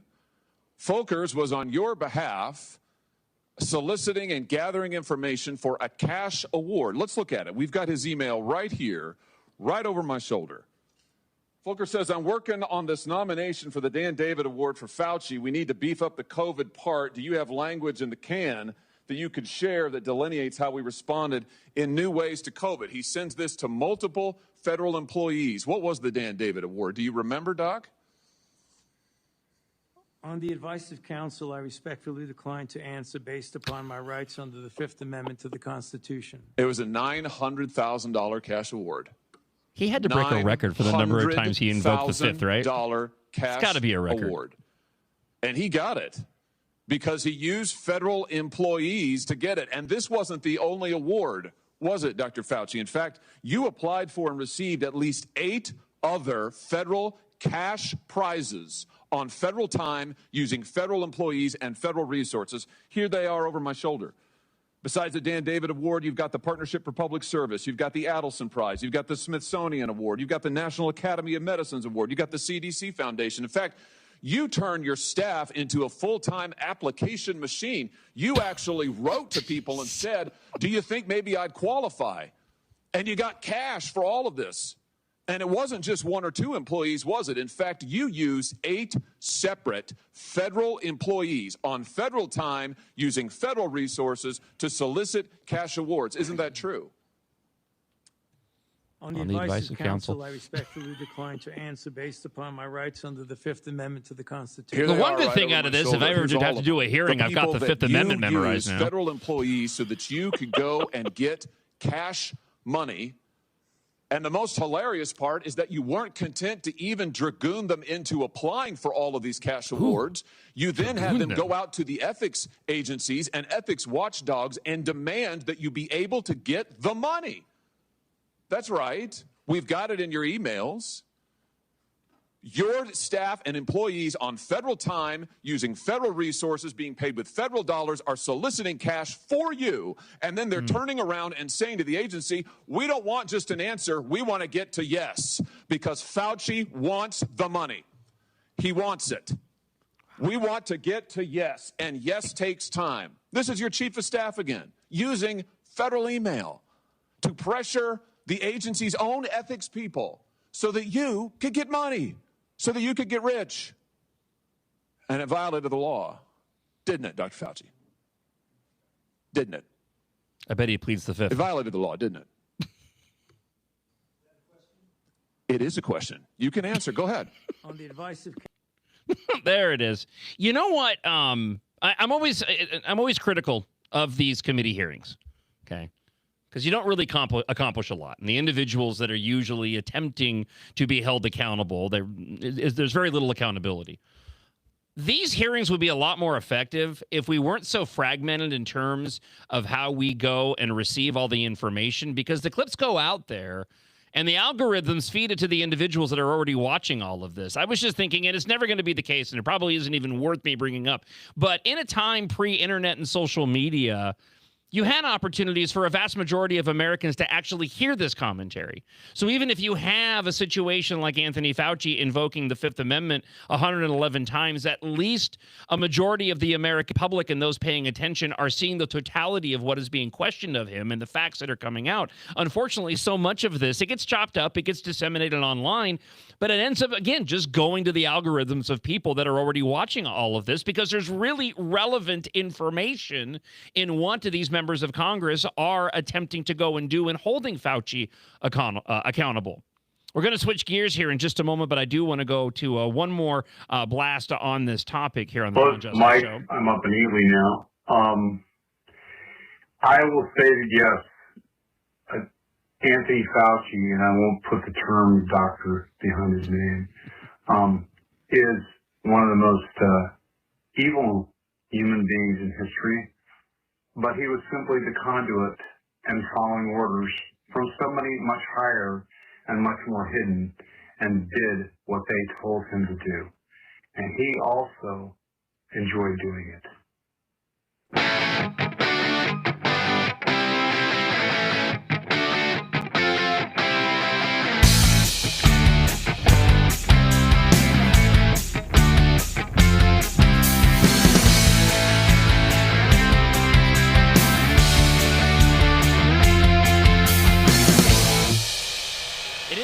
Two here on the John Justice Show, presented by American Experiment and AmericanExperiment.org. Remember, you can listen to the show. You already are, but you have multiple ways to do so. So tell your friends and family at AmericanExperiment.org, on the MixLR app, where you can also get caught up on the podcast. Those podcasts are available on all major podcast platforms, and you can watch the show on X at MN Think Tank, also on YouTube and Facebook on both the Center of the American Experiment pages and my personal John J.O.N. Justice pages as well. I am very pleased to welcome into the American Experiment studios endorsed Republican Senate candidate Adam Schwarzy. Good morning, Adam. How are we doing this morning, sir? Hey, good morning, brother. Thanks for having me on your new show. It's thank you so much for coming in. I greatly appreciate it. You guys have been hanging out here for a bit in the middle of going back over the hearing yesterday. Did you get a chance to take any of it in the middle of your campaigning? We were just going over my brief this morning on the way over here. Just the 112 article fits of pleading the Fifth. I mean, it's insane. Where was talk a little bit, I just out of curiosity, talk a little bit about your experience. Where were you during COVID when the pandemic was occurring? Well, after 18 and a half years of being the number one performer across every chain of command, I served in 10 years in the Marines, about 9 years in the Navy SEAL teams at that point. My career was ended during COVID. That was during the time when Biden was kicking out thousands of service members for not taking that experimental forced vaccination. So we're kicking out thousands of Navy SEALs, of Army Rangers, of pilots, of EOD officers. And what people don't realize is now under Trump 2.0, we're starting to welcome some of those people back into the military, but the military is a family. And if your family treats you poorly, nobody's coming back, essentially. Right. And what's really sad about that is the level of experience that we're kicking out of our ranks. You don't backfill somebody who's got 20 years of special operations experience. You can't backfill a pilot who's flown for 10 years. Even if after the COVID, you're like, okay, we screwed up. Let's try to get more people back in the military. You never can backfill that level of experience that you purged. And what does that mean? That means our national security is weakened. Our American is less lethal fighting force because we kicked out thousands of people that have great war fighting experience and made our country effective at national defense. Well, we've seen that similar commentary around the law enforcement in metropolitan areas where people have been pushed out. The retirees are pushed out early, and they may be forced to have to go and bring in new recruits. But as you've said, they're not coming in with experience, certainly not the experience to deal with society as we are dealing with right now. Let me hang out there really quick with what you said in terms of your involvement in the military and leaving during COVID. And thank you, Adam Schwarzy, for your service. Can you talk a little bit about how that affected you personally? Like, as you're saying that, I'm reminded of on a much lesser scale, but being unceremoniously let go from my previous employer a month ago. I know that pit in your stomach, but I also understand that I chose to be in that industry, and it comes with the territory. But for someone like yourself, who's decided to go and serve this country, to protect and serve this country, and then to have that happen, can you talk a little bit about your personal experience when that happened? Yeah, it's an utter betrayal, and it's a betrayal not only my personal self, but everything I've stood for, everything I fought for in America. That was an utter betrayal. Or I fought for democracy, and that's the most undemocratic things. And I don't like to use the Nazi terms. I hate when people can compare everything to Nazis because there's only one Nazi. But remember, we were forcing people to carry on vaccination cards during that time. Yeah. I still have mine in my wallet, for crying out loud. Just only because I'm fearful. Like one day I'm going to need it for some reason, depending on what Democrat regime might take over. And I just left it in there. To your point. Yeah, it was a scary time when you look back. And what's really disappointing now is some of the people just don't understand how wrong they were yet. And if you don't understand how wrong you were, if you don't understand the history, you're doomed to repeat it. Yeah. And we had some really scary times for American history there. I have no expectation that Fauci is going to be held accountable. That being said, I mean, his career, is clearly over. He's never going to be able or be trusted in this position. Thank God. Again, right. Yeah, thank the good Lord Almighty. You've always very lucrative for him. I'm curious your thoughts, and then we'll dive into matters relating here to Minnesota and your campaign. But, when it comes to that level of accountability of individuals like that, and specifically these hearings that take place, I'm curious your view. These hearings end up being entertaining. They provide me the opportunity to play a lot of audio on the show, but they don't accomplish a whole heck of a lot. I'm just curious your take on, is there a better way to hold these individuals accountable beyond these types of hearings that apparently go, that seem to go nowhere? And I'll just add, I know that Fauci has a pardon, and Trump has said that it's going to be near impossible to overturn that. I'm just curious your thoughts, Adam Schwarzy, on the political process when we try to hold these people accountable. I mean, that's the so what. There is no accountability. And I'm so angry that Biden gave a blanket pardon to thousands of people using the auto pen on his last few days of the presidency.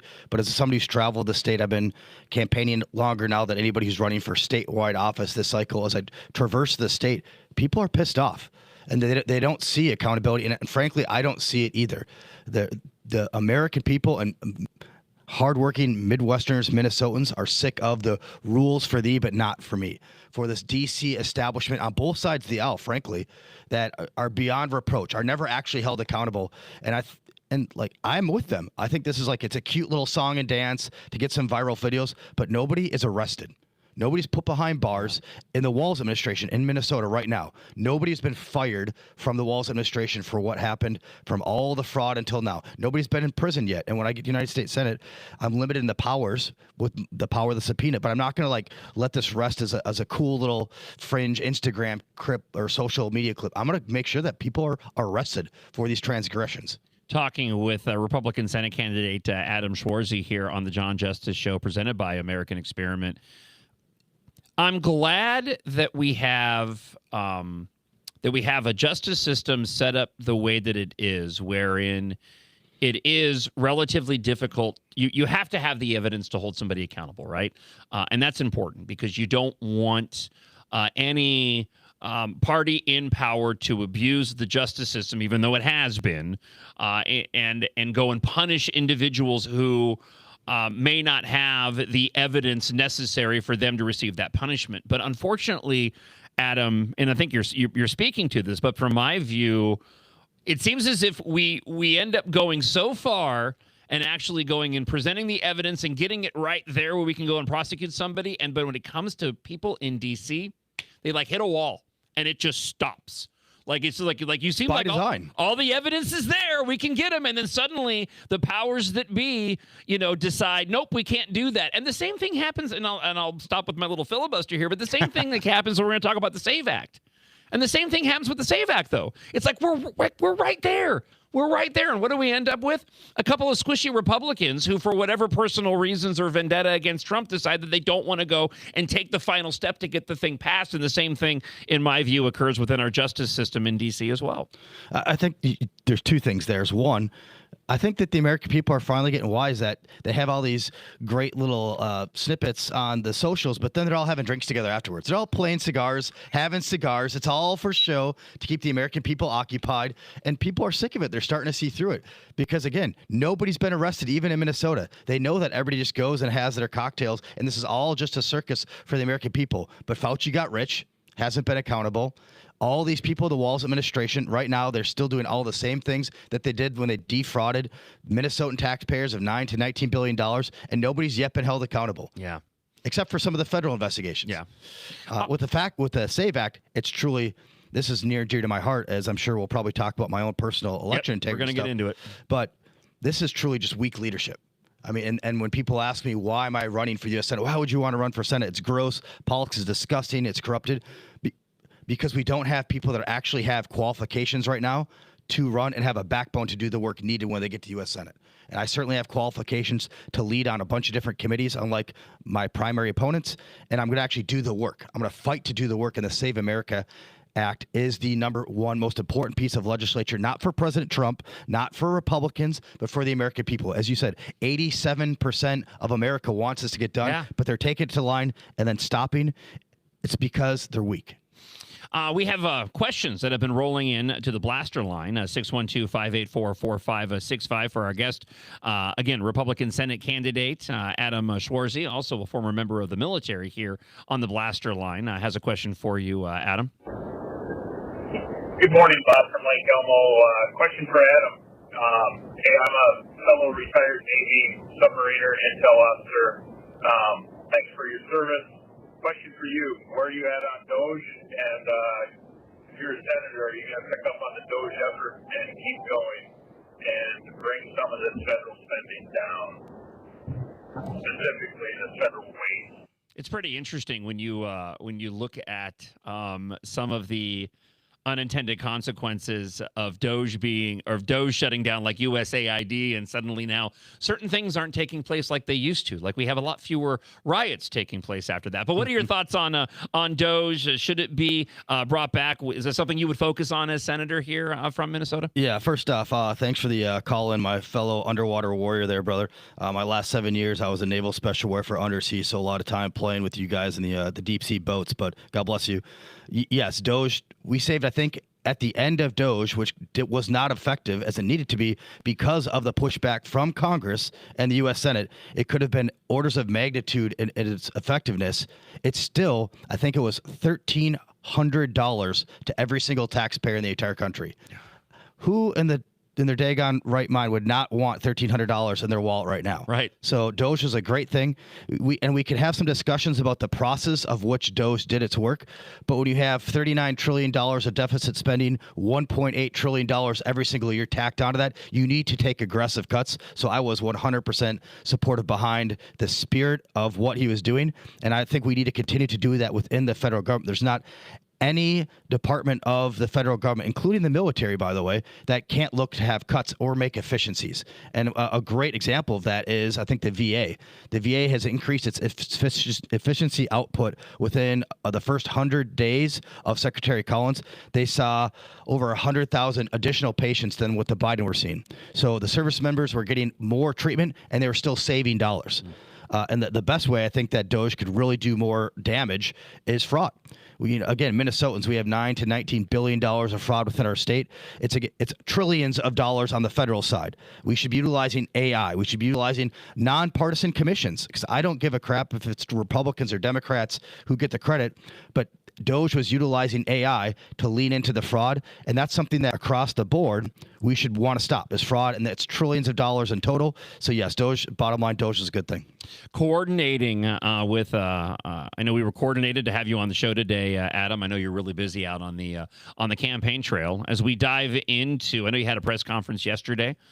Going back to some voting issues that took place back in 2012. I want to talk about that. But just briefly before we do, how has the campaign been going? And I had a question that rolled in. I won't play the blast because the easy one. They were curious if you were going to be up at Farm Fest next week. Yep, I will be Farm Fest. Farm Fest is kind of the last Super Bowl. I've been planning for Farm Fest for the last 3 weeks. I was up in all the farms in northeastern, northwestern Minnesota 2 weeks ago. And then the last week and a half now, I'm traveling between the cities down to the farms in the southwestern part of greater Minnesota, and it's great. The air is better, the people are different. I love being out in greater Minnesota, but bottom line is, yes, we'll have a booth at Farm Fest and some other events as well.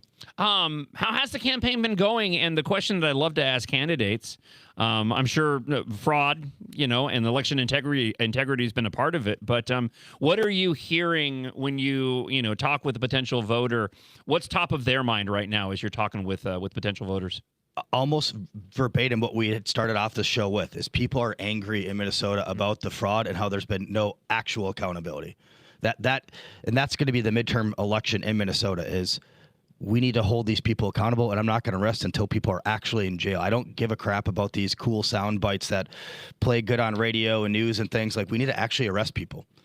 So tell us what happened. I'm looking at a version here from Alpha News. You're calling for election security measures after a voter fraud that involved somebody taking your name, casting a ballot in your name back in 2012. So tell us what happened with this. Yeah.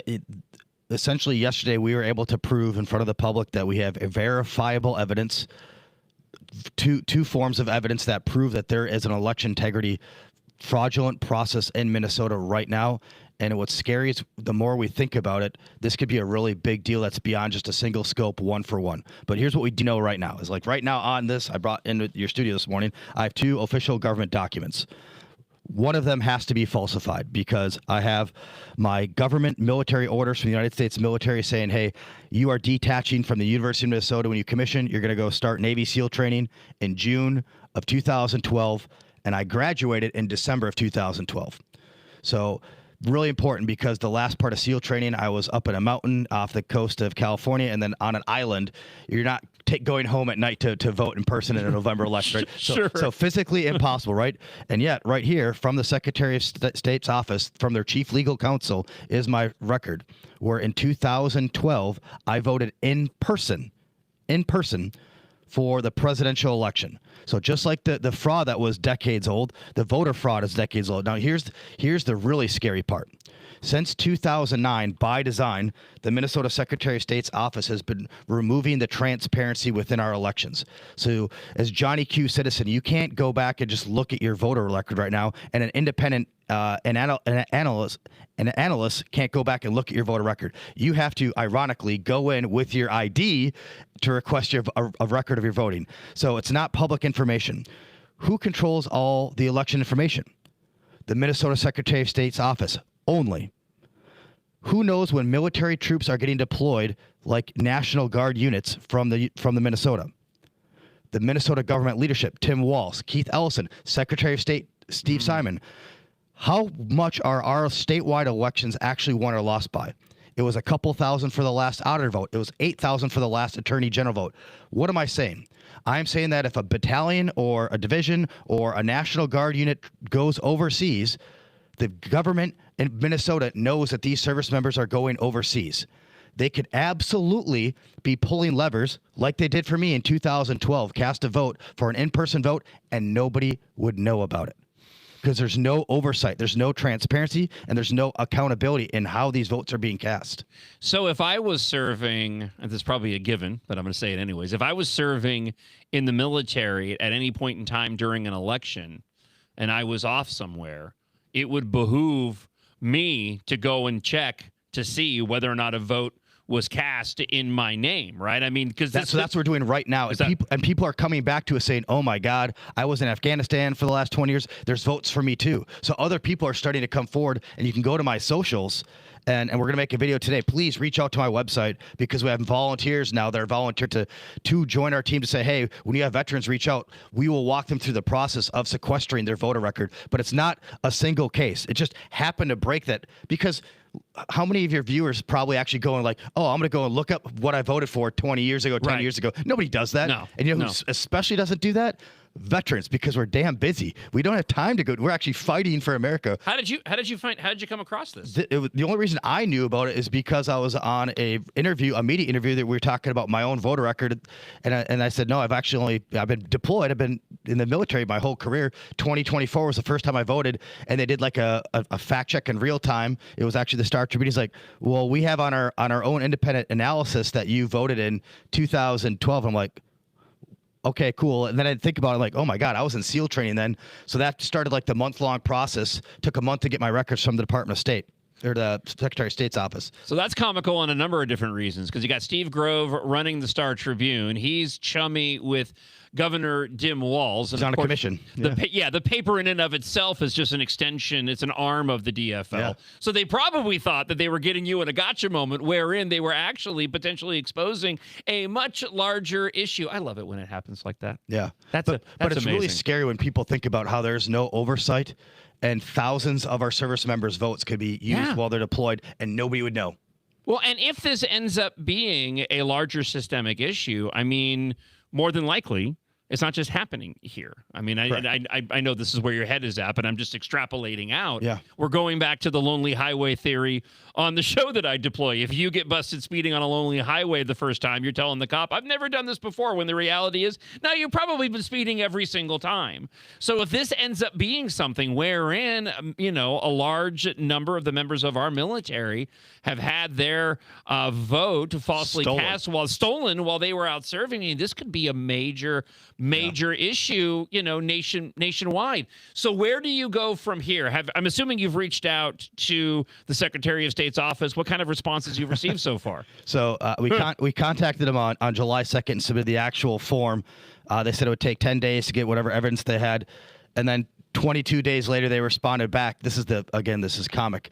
We don't like the signature that you used on your form. Can you get online and verify with your ID? So I had to get online on a video in person. So in person with ID to get my voter record. Imagine if only on the day of election, somebody in person with an ID had actually casted a vote.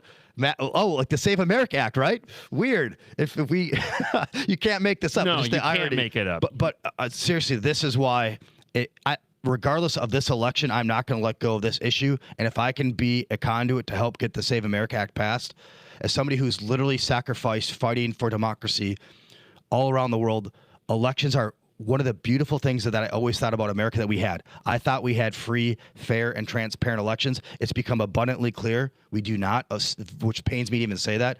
And it's not just my own case right now. If you look at in New Jersey, we just found out 6,600 people were registered electronically. Hundreds of illegal non-U.S. citizens' votes were like, we need to secure our elections. And again, this is not a Republican talking point. I fought for America my whole life, not Republican talking points. We need to save our country, and that starts with securing our elections. Talking with endorsed Republican Senate candidate Adam Schwarzy, as I've been working through my commentary regarding how the inability to get the Save America Act passed, this thought came into my head that I hadn't thought about it regarding that issue, and I suddenly realized, those too many individuals in D.C. do not want true public voter representation in this country, right? If we shore up our election integrity, right, to the best of our ability, in the same way that President Donald Trump has gone and provided security at our borders to the best of our ability and stopped the influx of those coming in illegally, much in the same way Republicans and Democrats far too long have used that as a political football and didn't want border security or immigration security. But the same thing rings true when it comes to our voter integrity. There's too many individuals on both sides of the aisle in D.C. that are too afraid to actually hand over the decision-making to America. They want the power over the people and the power to control them, because I think we all have an understanding, Republicans certainly, but Democrats as well, that if we actually shored up our election integrity, the outcome of our elections across the country would be dramatically different than they are right now. And there's too many Republicans that feel the same way. And that has got to change, Adam. Well, I mean, you're 100% right. If you look at my race specifically, there is an us versus them, the outsiders versus the D.C. establishment. Thank God, for the most part, in this midterm election cycle, the outsiders are winning, the political outsiders. And in my race, let's just be honest, Michelle Tafoya was endorsed by two people, Tim Scott and his executive director at the NRSC, where I was endorsed by thousands of Minnesotans at the endorsing convention. I've gotten over 100 Minnesota endorsed candidates and current legislators. I'm actually from Minnesota, but DC is giving her $3 million and pushing her campaign, but she won't actually go. She won't debate, which is historic. She won't do local press, local news. All they do is they keep her on Fox News. And this is also election integrity as I see it. It's the D.C. establishment because they want somebody else that they can control. Do you think Michelle Tafoya is going to fight to pass the Save America Act? Absolutely not. Where that's going to be, if I don't even win this election, regardless of whether or not, I'm going to fight to pass that daggone thing the rest of my life. And there really is, as you're saying, it stems from power. The D.C. apparatus just wants more of the D.C. apparatus, the safe comfort, the do-nothings, the same people that won't prosecute Fauci, the same people that are sitting on the Save America Act. They just want people that they can control for the same thing that Fauci's in there for money and power. Like, they all get famous, they all get powerful. It's like we're no longer. We were talking about this again on the way up here during the debrief this morning. We're no longer electing people with qualifications anymore. It's purely name ID and how can you get more power and how can you just become more of the DC bro code, the bro club. And it's really sad because that's how our country fails. How did Rome fall? Rome didn't fall because and that's like the last closest example to America. Nothing's as good as America. We are truly a city on a hill, American exceptionalism. But Rome was kind of the last worldwide hegemon before America, and it didn't crumble because a larger land army came in or a deeper blue water navy. It had civic discourse that turned violent, like we're seeing it now with Charlie Kirk. All these political assassinations, even in Minnesota, political assassinations, and then we had a divided base. Political corruption, which, again, like you said earlier, both sides of the aisle, this political corruption runs very deep. And lastly, it overspent. And we have $39 trillion of deficit spending, $1.8 trillion every year. Most people can't even fathom those highs of numbers. We will fall because of our spending, just like Rome did, unless we start electing people who actually have qualifications and are going to fight to do the things that made our country great in the first place. Before we wrap up our conversation with Republican Senate candidate Adam Schwarzy, and I have a clip that I'll share, speaking of the Fauci hearing that we sort of started the conversation off on from Tulsi Gabbard that everybody needs to hear. So I'll be sharing that here in just a moment. Let's wrap up on this. At AmericanExperiment.org, they've put forward the challenges that are facing Minnesota, this sort of a multi-point look at what is taking place here. These are irrefutable facts. First off, you have the fact that some 68% of Minnesotans don't believe our state is doing well. That's just a polling, right? But there's a reason for that. You have, and here's what we'll do. I'm going to list off these various concerns that we're dealing with. And Adam Schwarzy, you can choose your own adventure. You pick which one off this list here that you want to comment on. I like those books from a kid. As we choose your adventure stories. Choose your own commentary adventures. So we have kids in Mississippi can read better than kids in Minnesota. Minnesota is now a below average state economically. 55% of Minnesota students can't do math at a grade level. Minnesota taxes small businesses more than any other state. And Minnesota's government let fraudsters steal over $9 billion. There are data points attached to all of this at AmericanExperiment.org.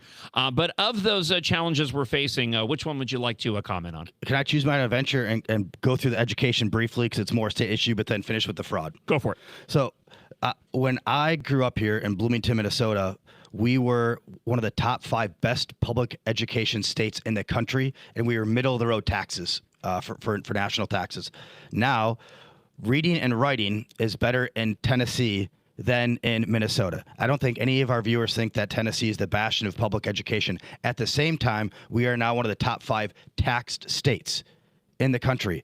And that's really sad that we were the bastion of what it looked like to have a great education state, and now we've fallen under one-party rule, under Democrat rule. Terrible, terrible, terrible. The Walz administration likes to talk about how in 2025 we had the highest amount of graduating classes ever in the history of the state of Minnesota.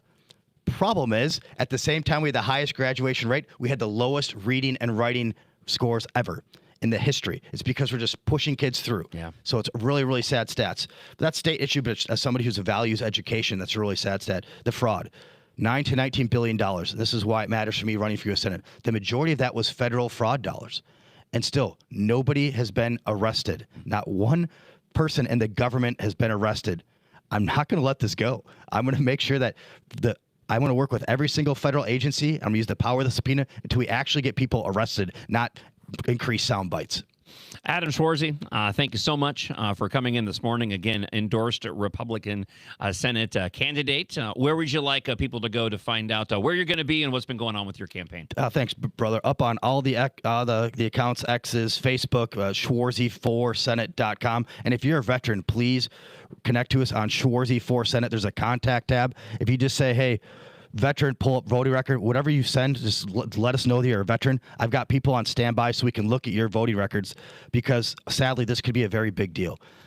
Any vote stolen is a big deal, but when we're talking about our statewide elections are a couple thousand. We've had county and Minnesota House elections that are won by 20 votes. So if I can find 20 veterans that had their votes stolen in a county, that's a big deal. So please, elections matter. Thanks for having me on your show today, Justice. Appreciate it. And thank you so much for coming in, and keep the show and keep me posted on what you guys find out regarding just how many of those veterans come forward, because that could be a massive deal. And I'll add this real quick, and if you want to comment, you can, and then I'll cut you loose. It makes me wonder what other anomalies doing that thing with my fingers have we not discovered, in terms of potential voter fraud? Because this is one that I certainly wouldn't have ever thought of prior to you discovering it, which raises that question of, if there is shenanigans going on, well, what else is taking place that we're not aware of?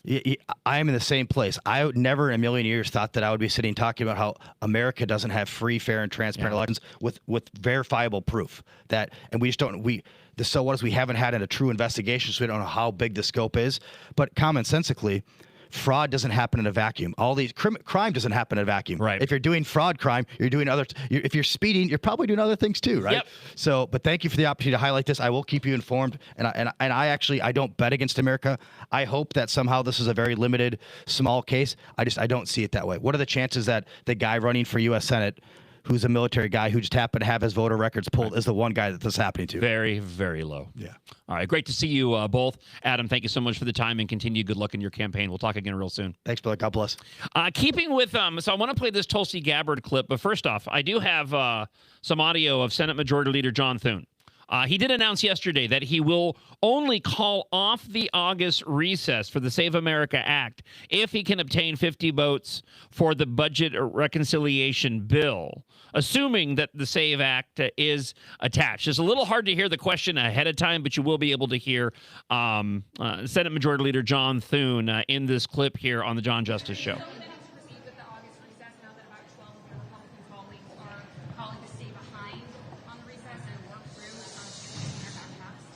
I'm for anything that we can do to get the Save America Act passed. The question I always ask is, what is your picture of victory at the end? What is the end game here? And if, in fact, staying here for the month of August means that we assume at some point there are going to be 10 Democrats that cross over and vote for the Save America Act, I think we can stay here till Christmas. That's not going to happen.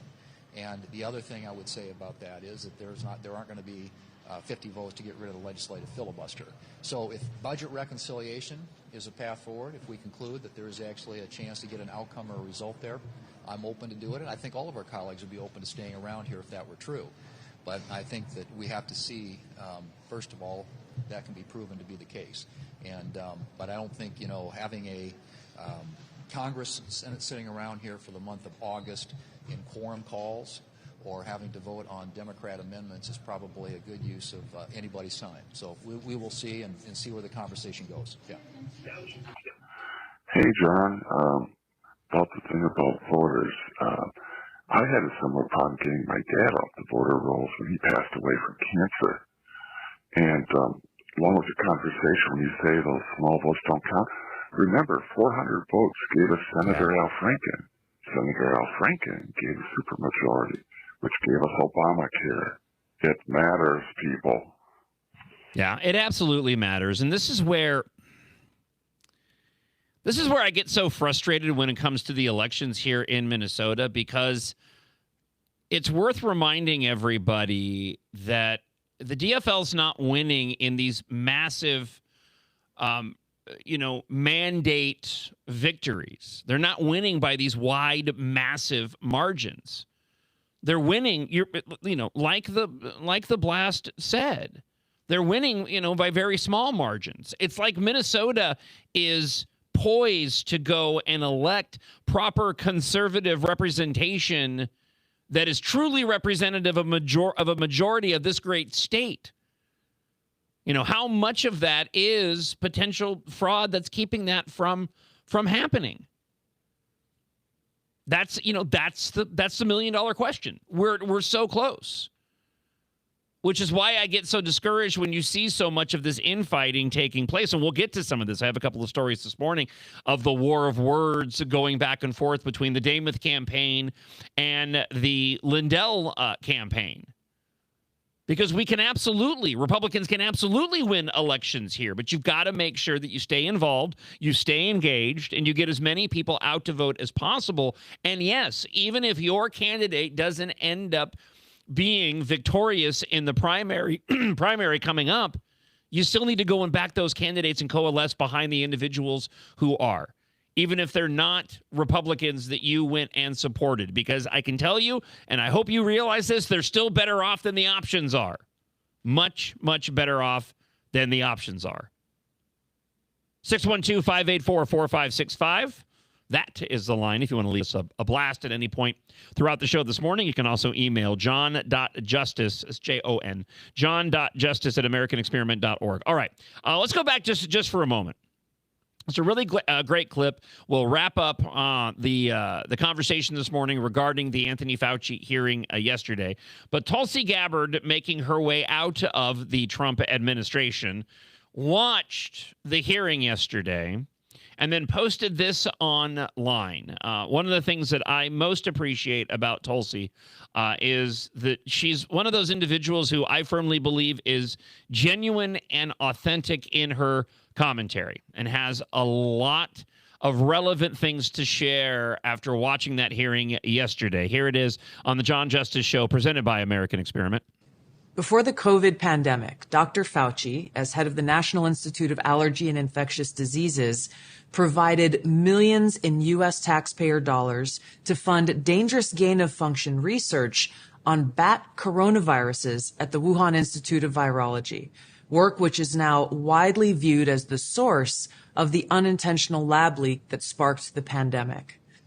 Now, in support of President Trump's maximum transparency mandate, today, on my final day as Director of National Intelligence, I'm releasing never-before-seen communications and documents that expose exactly how Fauci worked with politicized career leadership in the intelligence community to suppress the truth about his actions, the virus's lab leak origins, and his role in directing U.S. funding for this dangerous research that caused immeasurable harm and countless lost lives. Now, these documents expose Fauci's direct role in influencing and manipulating IC assessments on COVID-19 and how Fauci lied to Congress in 2024 when under oath he denied knowledge of or participation in discussions with intelligence officials about viral research. We also received testimony from multiple intelligence community whistleblowers who reported retaliation for challenging the intelligence community's manipulation of intelligence on the virus's origins, once again revealing a clear pattern of suppressing dissent, silencing critics, and burying the truth. Dr. Fauci's close relationships with the intelligence community enabled him to assume three key roles that shield him from scrutiny. First, Dr. Fauci funded dangerous gain-of-function coronavirus research linked to Big Pharma and their pursuit of universal vaccines worth trillions of dollars. Second, Dr. Fauci was the behind-the-scenes advisor who, alongside his hand-picked so-called experts, pushed the intelligence community to endorse a natural animal origin to hide his dangerous gain-of-function research that he funded using taxpayer dollars, all of this in a deliberate attempt to cover up the truth and shift the blame and attention away from Fauci's own actions. Third, Dr. Fauci became the nation's pandemic pundit, and he publicly pushed lies, disinformation, and censorship using every platform available. Now, according to hundreds of reviewed emails, which are included in this release, the intelligence community almost always incorporated Fauci's recommendations. He promoted a fraudulent paper whose publication he helped prompt as legitimate information for intelligence community consideration. Senior analysts praised Dr. Fauci not as a policymaker, but as what they called an unbiased guide to the real coronavirus experts, while deliberately ignoring experts who might dissent from Fauci's narratives. Now, Fauci didn't stop there. He blatantly lied to Congress under oath during his 2024 testimony to the House Select Subcommittee on the Coronavirus Pandemic, denying that he ever spoke to any intelligence agency about COVID. Now, the correspondence I'm releasing today directly contradicts his sworn testimony. Now, we received statements from multiple whistleblowers revealing that the intelligence analysts who dared to challenge Dr. Fauci's COVID origin conclusions faced threats of retaliation, marginalization, and many suffered career setbacks. For example, a contractor was terminated just days after coming forward to ODNI as a whistleblower. Another example, those who advocated for the lab leak hypothesis or expressed dissenting views were reminded by their managers that leadership would determine which analysts would be promoted and which would not. The message was clear: go along or be punished. Senior leaders also sought to undermine whistleblowers by removing anonymity, which is required in the whistleblower process, as they made their complaints, and also insisting that their managers or attorneys be present during ODNI meetings where these whistleblowers were coming forward with their testimony, obviously creating an atmosphere of intimidation. The COVID pandemic caused tremendous hardship and pain for millions of our fellow Americans and countless people around the world. Now, after years of lies and censorship and cover-ups, the American people deserve transparency, truth, and accountability. Yep. The tactics that were used to hide the truth are straight from the deep state playbook. Politicized, self-serving leaders like Dr. Fauci covered up their own wrongdoing and abuses of power, manipulated intelligence, lied to Congress, and undermined a duly elected president by restricting his access to the vital facts he needed to keep the country safe. It's time you know the truth. Hey, good morning, John. It's kind of funny. I mean, nothing's going to happen to Fauci, but when Senator Josh Hawley asked Dr. Fauci, what color was the carpet in front of you, he actually looked and then proceeded to take the fifth. So, I don't know. It's sad, man. I wish there was some accountability. I've been sitting here waiting for a long time for any shoe to drop, for any of these people to be held accountable, and nothing is going to happen, and I'm not surprised. Well, it's like I said to our guest, Adam Schwarzy. I'm with you, but I also appreciate the way the justice system works in that it is difficult to go and hold people accountable, because if it's not, then you're going to see reprisals take place by political parties looking to punish their ideological opponents. And at the same time, these individuals who we are wanting to see be held accountable are very savvy in what they do. And they make it incredibly difficult to go and hold them accountable. There was a previous blast that came in that hit the nail on the head. One, he did make a lot of money, but secondly, ultimately, he's going to have to face that judgment. And I know that that's not reassuring for a lot of individuals that want to see people like Anthony Fauci, held accountable now, but it is the reality. On top of the fact that Anthony Fauci's career, despite him having a lot of money and his celebrity status, is pretty much up in smoke. I mean, he still will be adored by those on the left who decry anybody that wants to speak any ill whatsoever towards Fauci. But you know what? Screw them. I don't care. I don't care. The clips that were going around ahead of the hearing yesterday of just the fawning over this guy. There was an audio clip that I grabbed yesterday, and I failed to go and load it. It was funny because if you watch the video stream yesterday, there's a moment where I'm over here, like I'm talking and I'm doing commentary, and I'm like, because I couldn't find the clip that I was looking for, but it was Julia Roberts on a Zoom call in the middle of COVID, who had the opportunity to go and talk with Anthony Fauci. And like he shows up on the screen and she's, oh my gosh, I can't believe it's you. First off, I don't think there's not much genuine coming from actresses like that. I mean, I like Julia Roberts. I was a Mystic Pizza fan. Enjoy that film. Isaac, do you have any idea what I'm talking about? No. Okay. It's a 90s movie. It was one of Julia Roberts' first films where she is part of she has a handful of sisters, and they're living in either Maine or Vermont, and they run a pizza restaurant. And then it's kind of a Pretty in Pink story, which you also probably haven't watched. Nope. But wherein there's a rich guy that comes to town, and he finds the Julia Roberts character in Mystic Pizza, rather fetching. And then you have the dynamic of a small town, it's a Hallmark movie. Low income. Before Hallmark movies were Hallmark movies. Fair enough. The low income girl falls for the rich guy who can't be trusted because he's rich, and chaos and shenanigans ensue. Wow. That being said, her fawning over Anthony Fauci in that clip was kind of gross, if we're being honest. Let's go talk to Chad. Hey, John, this is Chad from Boca. I just find it funny that all these people talking about vaccinations.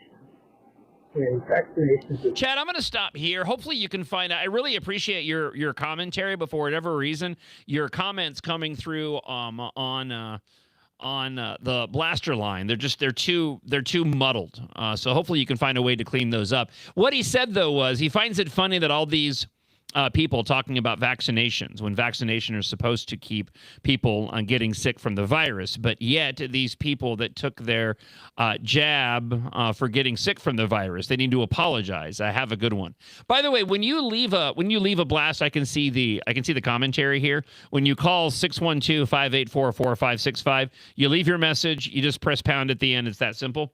And then I'm able to go and play your comments back on the show, and I can see your transcript if by chance, as Chad had shown, the audio quality isn't the greatest.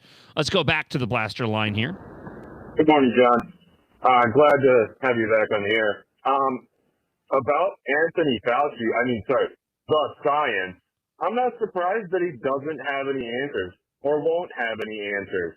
But in his diary, the cringy pile of garbage that was, he admitted he knew it came from a lab, and he admitted he knew he was doing wrong. So screw that guy. Just hanging out. Thank you so much for the blast. Again, if you want to leave us a blast on the blaster line, 612-584-4565, and you can blast at me. Friend of the show, Daniel Savage, who's kind of the show's continuity director. Mystic Pizza was 1988. Ooh. Well, I thought it was early 90s. So I guess it's not that early 90s. It is 88, and I'm getting old. 88 was a big year for me. I just want to point that out. 15 years old, going on 16. That was a big year. You're a big shot. Yeah. I was coming of age. Mm-hmm. Yeah. Julia Roberts and her sisters in that film. Okay. Mm-hmm. All right.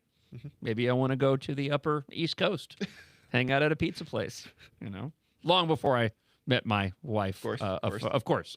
That's just a given. Right. 1988. I was a very, very, very young lad.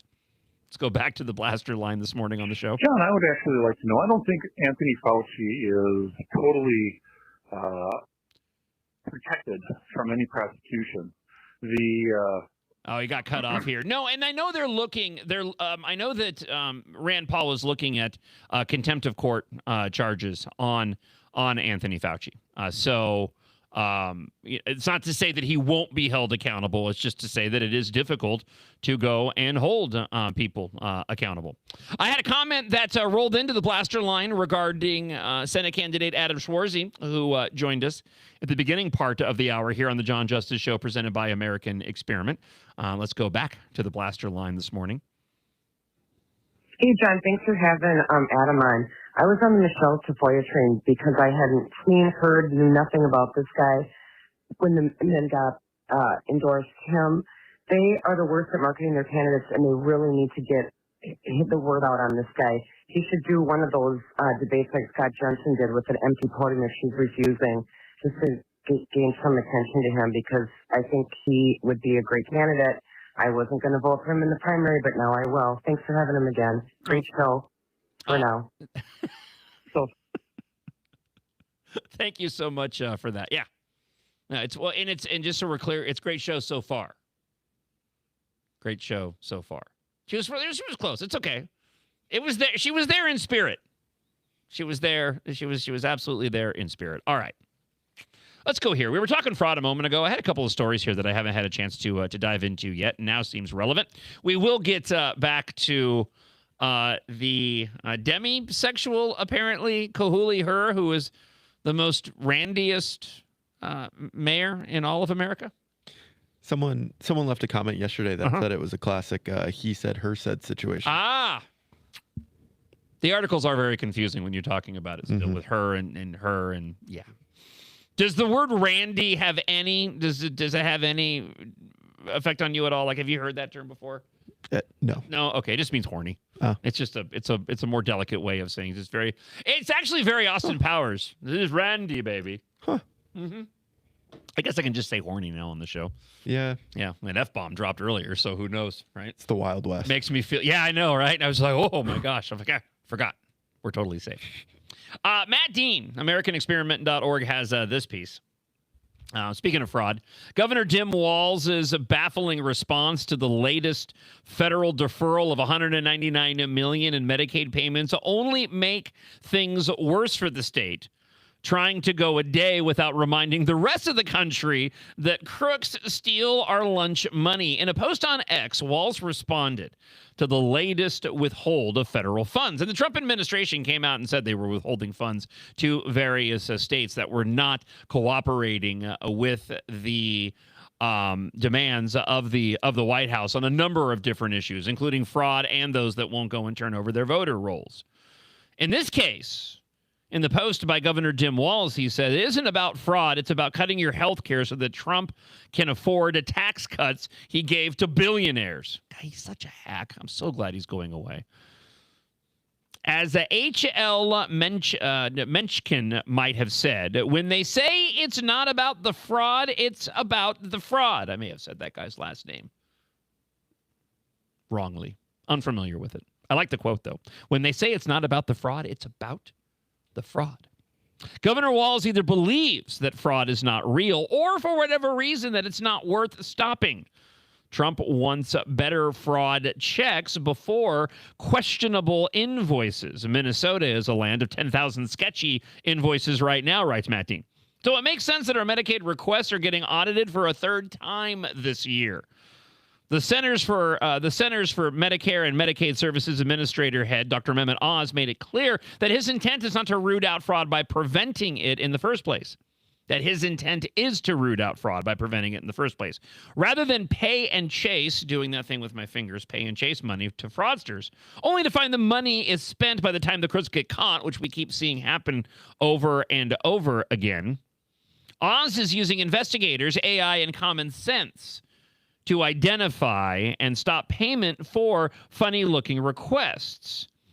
CMS also reviewed Medicaid claims in 14 high-risk services in Minnesota. The review identified claims that require additional documentation, including expenditures linked to providers flagged through the program integrity reviews, and other claims with potential eligibility or billing concerns. CMS is deferring approximately $199 million in federal Medicaid payments while that review continues. Now, the same pattern has played out for years, Matt Dean goes on to say. Federal prosecutors have investigated providers, massive schemes involving autism services, housing stabilization, and related programs with loss amounts in tens of hundreds of millions. Walz's own Department of Human Services, under federal pressure, recently disenrolled more than 3,000 high-risk Medicaid providers after a revalidation process. Those are not Republican talking points. They are documented facts. Dr. Oz is right. The old pay and chase model puts the crooks on easy street. It pays suspicious claims first, then spends years trying to claw back the money if it can be found at all. That approach has failed Minnesota taxpayers and legitimate recipients who rely on these programs, stopping questionable payments up front and demanding documentation and holding states accountable for federal dollars they spend is not radical. It's a basic fiscal responsibility. You know, but the problem here is that there's common ground to be found in all of this, but much like we were talking about when it comes to holding people accountable, it just gets stopped every single time. Because the moment that this is looked at as a political issue that benefits one side or the other, the divisions are formed, people dig their heels in, and suddenly now common ground that could have been found there, it's gone out the window. But remember, everybody, as Peggy Flanagan said, Governor Jim Walz, has done the most when it comes to combating fraud. I don't have the clip, but remember, he was going to ride Republicans harder than they've ever been ridden. So far, I've seen no riding whatsoever from Governor Jim Walz. One more here. And then we're going to move over to the Kahuli-Hur situation and the war of words that has been taking place between the Lisa Damuth and Mike Lindell campaign. But this comes out of Alpha News, courtesy of College Fix. New federal limits on graduate loans are foolish and harmful, and this is according to Minnesota Attorney General Thief Ellison. But Minnesota is actually implementing similar restrictions through its new loan program. So Minnesota is part of a multi-state lawsuit against the Department of Education for limiting graduate loans for certain degrees. Effective on the 1st of this month, graduate students could borrow $20,500 per year unless they are in a professional degree program in which they can borrow up to $50,000 per year. Pretty generous. The Department of Education classified certain programs as professional, such as medicine or dentistry. I don't think my job falls into that category as we enter into hour 3 on the show. I have no idea why the Trump administration would unlawfully limit access to federal student loans for people studying to become a physical therapist or physician assistants, Ellison stated when Minnesota joined the lawsuit. He called the regulation unlawful, foolish, and harmful. In late June, a judge gave a limited victory to challengers requiring the Department of Education to reconsider how it classified degrees. The ruling did not remove the limits overall. Now, regardless of how the legal challenges end, graduate students in Minnesota will have other options of paying for school. The self-grad loan offers 2 options, both annual and maximum limits, just like the new federal regulations. The state says loans are not based on credit scores. However, a minimum 670 FICO score or a cosigner is needed to qualify. Do you know your FICO score, Isaac? You don't have to disclose it. I'm just on wondering. the advice of counsel. I invoke my Fifth Amendment rights. I get little updates on mine. Like I bank with Wells Fargo, so like they'll every single beginning of the month your new FICO score is in, right?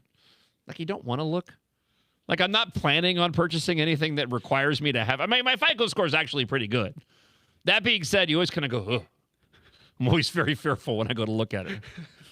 How is this going to look? Like August is not going to be great based solely off the fact that we put all of our cross-country trip on a credit card. So I know that's just going to tank my FICO score. And I'm just going to cry myself into a bottle of rum. Back to this story. Minnesota calls Trump loan limits foolish and then went and mirrored it in his own program. Lots of people in states have criticized the Trump administration for eliminating the Grad Plus program, according to Andrew Gillen, a research fellow at the Cato Institute. But none of them have simply recreated the Grad Plus loans. This is an implicit admission that Grad Plus was not a well-designed loan program. All of the replacements look very much like the new loans, which limit how much students can borrow, and in this case, have even more stringent credit ratings and cosigner requirements. Even with limits on the federal and state governments on student loan caps, others argue that Minnesota's program offers too much money. Preston Cooper, a research fellow at the American Enterprise Institute, told The Fix via email that it's good to see a program acknowledge the need for loan limits, but the caps the Minnesota program sets up are extremely high. Those are Minnesota's caps, not the Trump administration that Thief Ellison was criticizing Trump over. Preston Cooper said the SELF program opens up the floodgates, giving students the ability to borrow too much for programs that don't pay off. He pointed out that the $150,000 loan limit for most graduate programs is on top of the $100,000 limit at the federal level, leaving graduate students with the ability to borrow $250,000 while in school. Now, Cooper told The Fix there are good reasons that Congress abolished Grad Plus. The program contributed to tuition inflation and buried students' unpayable debt. If Minnesota isn't careful, it may end up recreating the same problems. So why do I bring all of this up?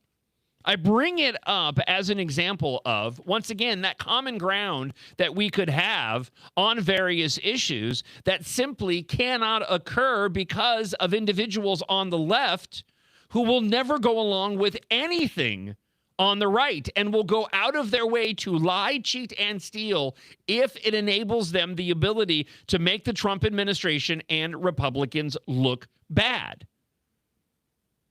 I mean, that's what's happening here. Thief Ellison, right, complaining, saying the new limits on grad loans are foolish and harmful, and yet the restrictions that we put in place to replace these Grad Plus loan programs are even more stringent than Trump put forward. Whether we're talking about issues like this, whether we're talking about fraud, whether we're talking about Cooley Her and the investigation into her alleged horrible behavior, there's a commonality here. These are bad leaders that do not have the best interest of the individuals that they are supposed to be representing at heart. They're political creatures. That's it. The individuals conducting the fraud, much like Adam Schwarzy, who came in to talk about how he just happened to stumble upon the fact as the Minnesota Star Tribune was attempting to do a fact check on his voting record, that back in 2012, somebody else had cast a ballot in his name while he was serving in the armed forces and wasn't even able of voting. And it's probably been happening on a much larger scale. Well, what else is happening that we're not made aware of? And the same thing rings true for fraud. These are broken individuals. And without a wholesale change in leadership here in Minnesota, it's going to continue. You'll hear lip service from Thief Ellison, from Dim Walz, from Lamy Klobuchar as she runs for governor. But make no mistake, if they end up getting a trifecta of power, you can kiss any sort of common sense policies or any sort of accountability relating to the fraud, for example, here in Minnesota. You can basically just go and kiss it goodbye because they're not going to do anything about it because in their minds, it's not politically expedient for them to do so. And as a matter of fact, it's detrimental to what they want in attempting to continue to grow, retain, and create more power for themselves. Because if they do go and tackle the fraud, in their minds, it's a justification of the arguments coming from Republicans. This is all a very long-winded way to talk about how Trump derangement syndrome continues, and it's to the detriment of everybody in this country right now. We're into hour 3 here on the John Justice Show, presented by American Experiment. If you want to leave us a blast, you can drop us a comment. 612-584-4565. 612-584-4565 to hear your voice on the show. Morning, John. Brian from Northbridge. You know what? The student loan program is so messed up. Go back to the ACA. The government took over the loan program, jacked the rates to pay for the ACA, and schools just started handing out money like candy. That's why people can't pay back their loans. You're paying 12, 13, 14, 15% on these loans. It's crazy. Get the government out of these programs. Period. Great show. So far. Thank you so much, Brian. I will do my best to not let you down here on the John Justice Show. John.justice@AmericanExperiment.org. That is the email address if you would like to go and email the show. All right, so we are going to get to an update on Cooley Her. However, I'm a little bit behind on the prep, so let's go here. We were talking election and election integrity. Saw this story this morning on Newsmax. I would encourage everybody to go and tag Elon Musk on X and tell him to deliver some of this money he's planning on spending in the election here to Minnesota. Elon Musk is planning to spend big on boosting GOP voter turnout in the 2026 midterm elections. I don't know about you, but that makes me really happy.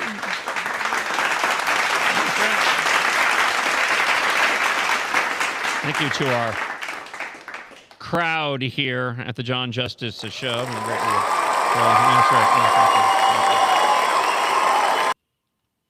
Or just thank you to the preloaded sound effects that are in my system over here. So there's that as well, right? The best part of waking up is knowing Kamala lost to Trump. That's right. Musk is bringing back his super PAC, America PAC, which spent more than $260 million on Trump in the 2024 presidential election. The PAC will focus on door knocking, digital advertising, and direct mail aimed at getting out the vote from conservatives, targeting voters who typically don't vote in the midterms. And again, this is all according to sources via Axios. Yes, I'm very, very happy about this.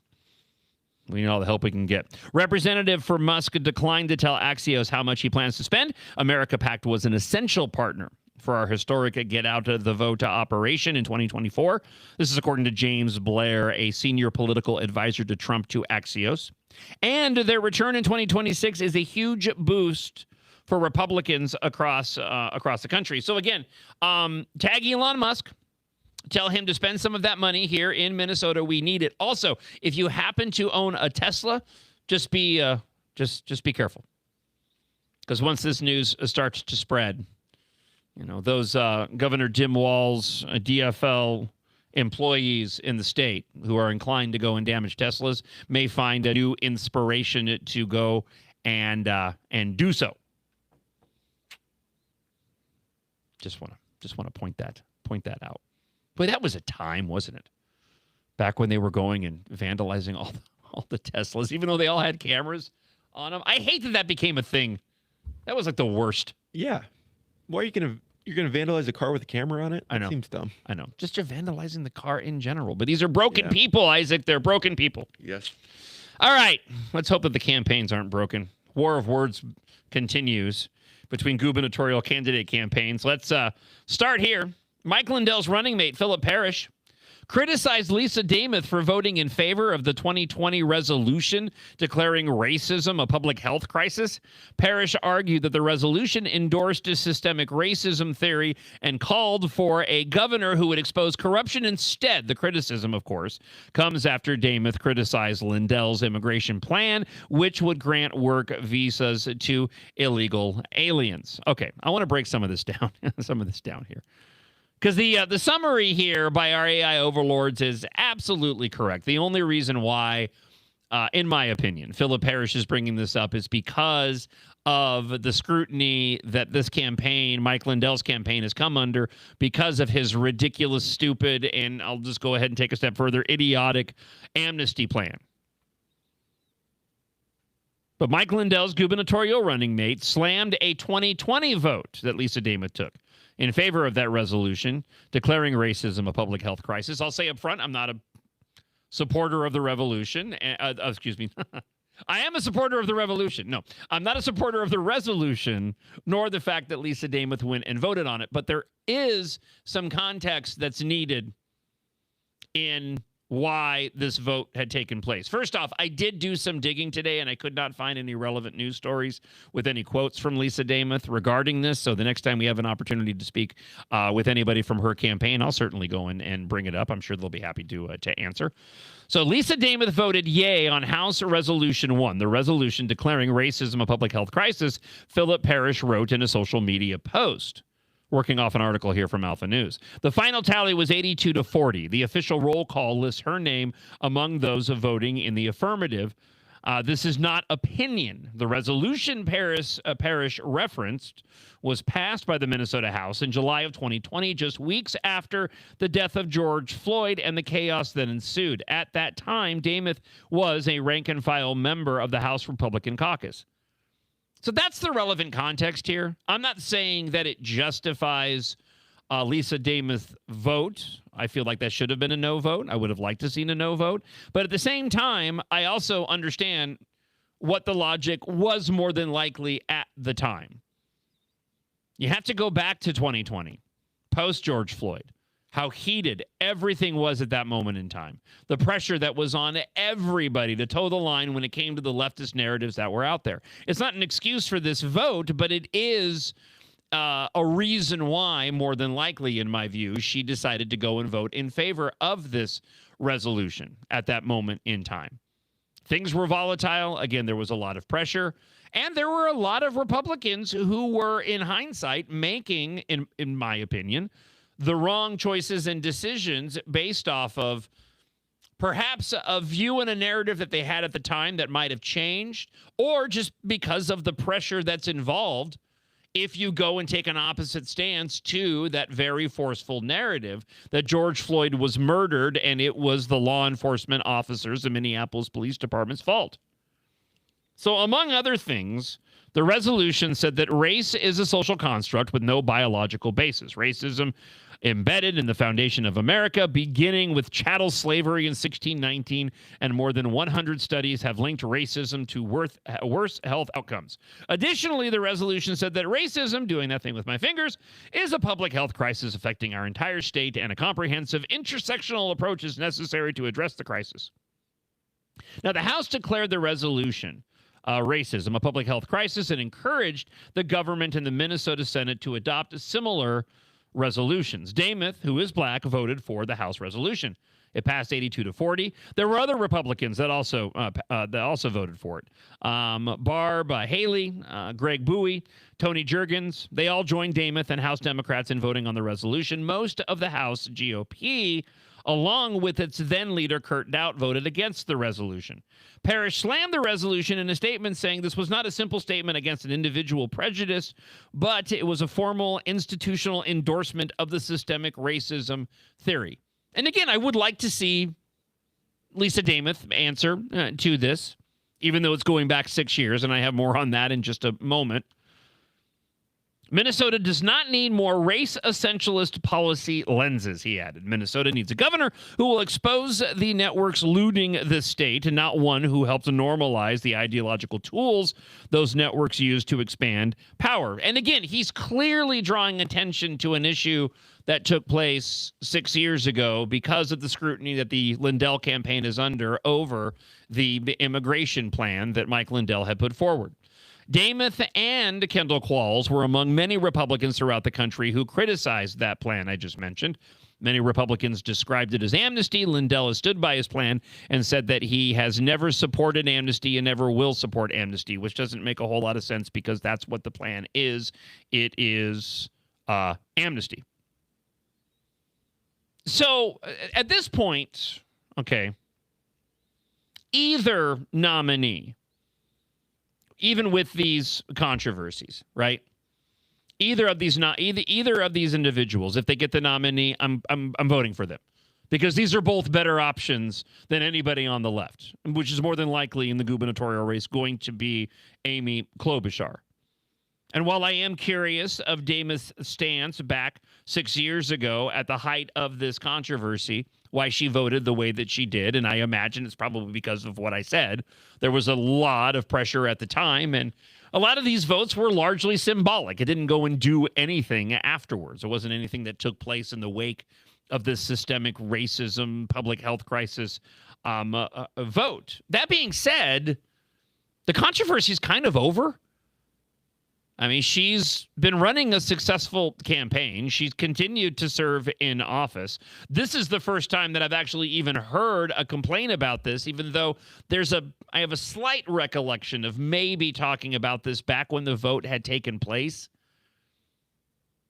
But I don't remember a lot of commentary surrounding it. Maybe that's what it is. Maybe people didn't know. But I seem to recall talking about it on the show. You know, she's now moving forward and is running a successful gubernatorial campaign. And I'm sorry, it seems like a bit of a stretch to go and make a big deal about something that happened 6 years ago. So she should answer for it. It's out there in the ether. People can decide on their own whether or not this is an abundance of concern of a vote that she took 6 years ago. But again, it seems pretty clear that the only reason why it's being brought up is because there's an attempt to redirect the attention away from the controversies that the Mike Lindell has created for themselves.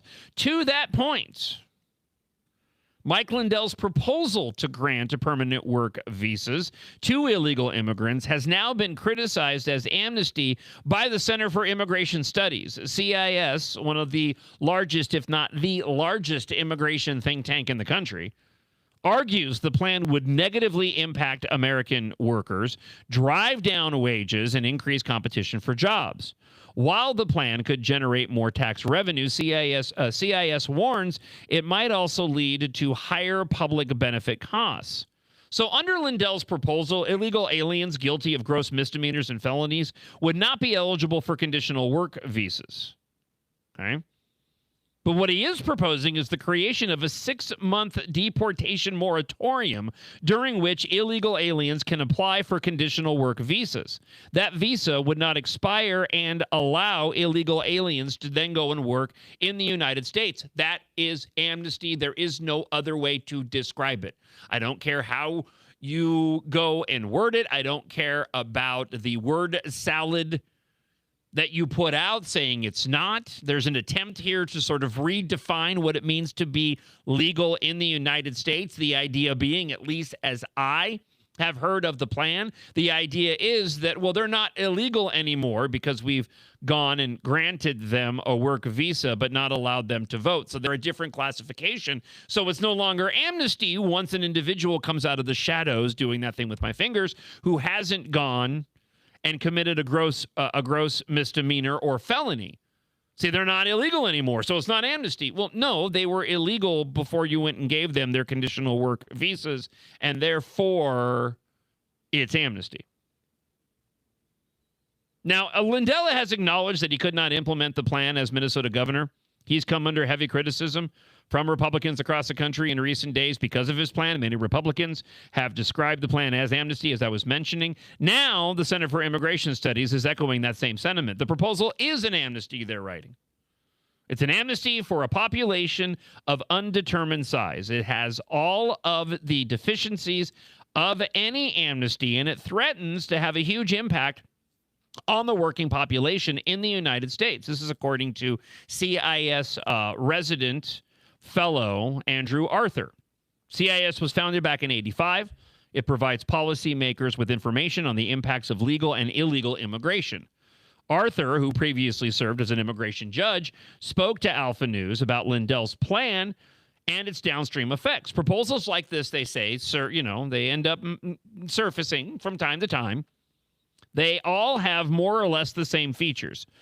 That it would be everybody, regardless of when they got here, or some portion of the population of people who arrived before a certain date. He described the plan as mass amnesty. He says it would drive down wages for workers at the lowest end of the economic spectrum. It would put an end to direct competition with American workers. And by that, I mean not just U.S. citizens, but lawful immigrants with green cards as well. Lindell, who said he's not in favor of amnesty and will never be in favor of amnesty, previously explained that his plan would generate increased tax revenue as a result of illegal aliens working legitimately and paying taxes. Arthur acknowledged that more tax dollars would be collected under the plan. However, he said the question then becomes how much more would we pay out in means-tested public benefits, such as food stamps and Medicare. And can I just say, I don't give a rip if more tax is brought in. You could tell me that if you provide this non-amnesty citizen work visa that can't vote, we're going to bring in an extra $2 billion. You know what? I don't care. I have to follow the law. You have to follow the law. Isaac has to follow the law. We suddenly just don't get a free pass if we decide to relinquish our ability to vote, which is essentially what this is. Come out of the shadows, register yourself as an illegal alien. We'll change your status to a non-resident citizen, and you won't be allowed to vote. So you can avoid any of the accountability, which has suddenly become the theme of Thursday's show here at American Experiment. You can avoid any level of accountability for disrespecting the sovereignty of this country, and your only punishment is going to be that you're not going to be able to vote in our elections. Oh, but don't worry, everybody. Those individuals who aren't able to go and vote in our elections, as soon as Democrats and if and when they go and take over, they'll absolutely be able to vote in our elections. CIS published a report in June which found that non-citizen households use one or more means-tested programs at substantially higher rates in the United States, U.S.-born, than the U.S.-born in virtually every state. Earlier this month, the Lindell campaign published and then removed a document which summarized Lindell's plan. That document says that unauthorized workforce has a higher labor market participation rate than native-born workers, a 66.6 compared to 61.8%. Now, Arthur from the Center for Immigration Studies quoted from that document and explained that we want to have a labor market participation rate be higher than 70%. But part of the reason the labor participation rate, the LPR, is so low is because most of those workers have all gone and lost hope. He says most of the American workers have lost hope because they are in direct competition with foreign nationals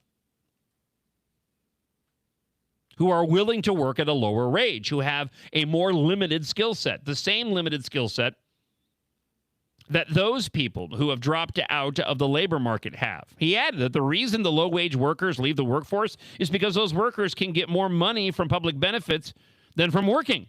Arthur said that giving illegal aliens work authorization give those individuals greater incentive to go and stay in the country. The labor impact, the fiscal impact, and the impact it would have on our ability to secure the border, those are really the three main impacts. But they're the three biggest ones, Arthur said of Lindell's plan. There are plenty of downstream effects and things like that. Let me say up front, again, multiple things can be true at once. If Lindell ends up being the nominee out of the primary, I'll vote for him. He's still a better option than Lamy Klobuchar. You can still support Mike Lindell and not be in support of this plan. You can still be pro-Trump and not agree with his endorsement of Mike Lindell.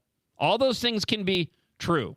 The last thing that we as Republicans need to do is start eating our own because of a difference of opinion over these candidates. But we also need to be brave enough to step up and say, these ideas that are being proposed are really, really bad ideas. And sure, everything being equal and these individuals never being able to vote in elections, you could look at it, maybe argue the legitimacy of it. I'm not going to, because I am of the opinion that if you came into the country illegally, regardless of crime or not, you need to go back from where you came from. Just like if I get pulled over by a cop, I'm going to expect to get a ticket. If you are found by immigration services here in the United States to be here illegally, you should just expect to be sent back to whatever border you came over from. It's really just that simple. Let's go back to the blaster line. First of all, it's just a proposal, and it's most likely not going to happen. Second, who else has a better idea to come up with removing 20 million illegals from this country? They're not all going back. This is a step forward to immigration reform. No, it's exactly what we don't need. I completely disagree. I have a better idea to come up with removing 20 million illegal aliens from this country. Continue to go and arrest the individuals and deport them who have committed other crimes beyond being in the country illegally, and then enforce the existing immigration laws that we have to the fullest extent of our ability. It's a forced attrition route. You do that on a long enough timeline and you punish businesses for hiring those that came into the country illegally. We've already seen eventually those individuals will go and seek a home someplace else. And yes, it's just a proposal, more than likely not going to happen, but that doesn't mean you don't criticize it.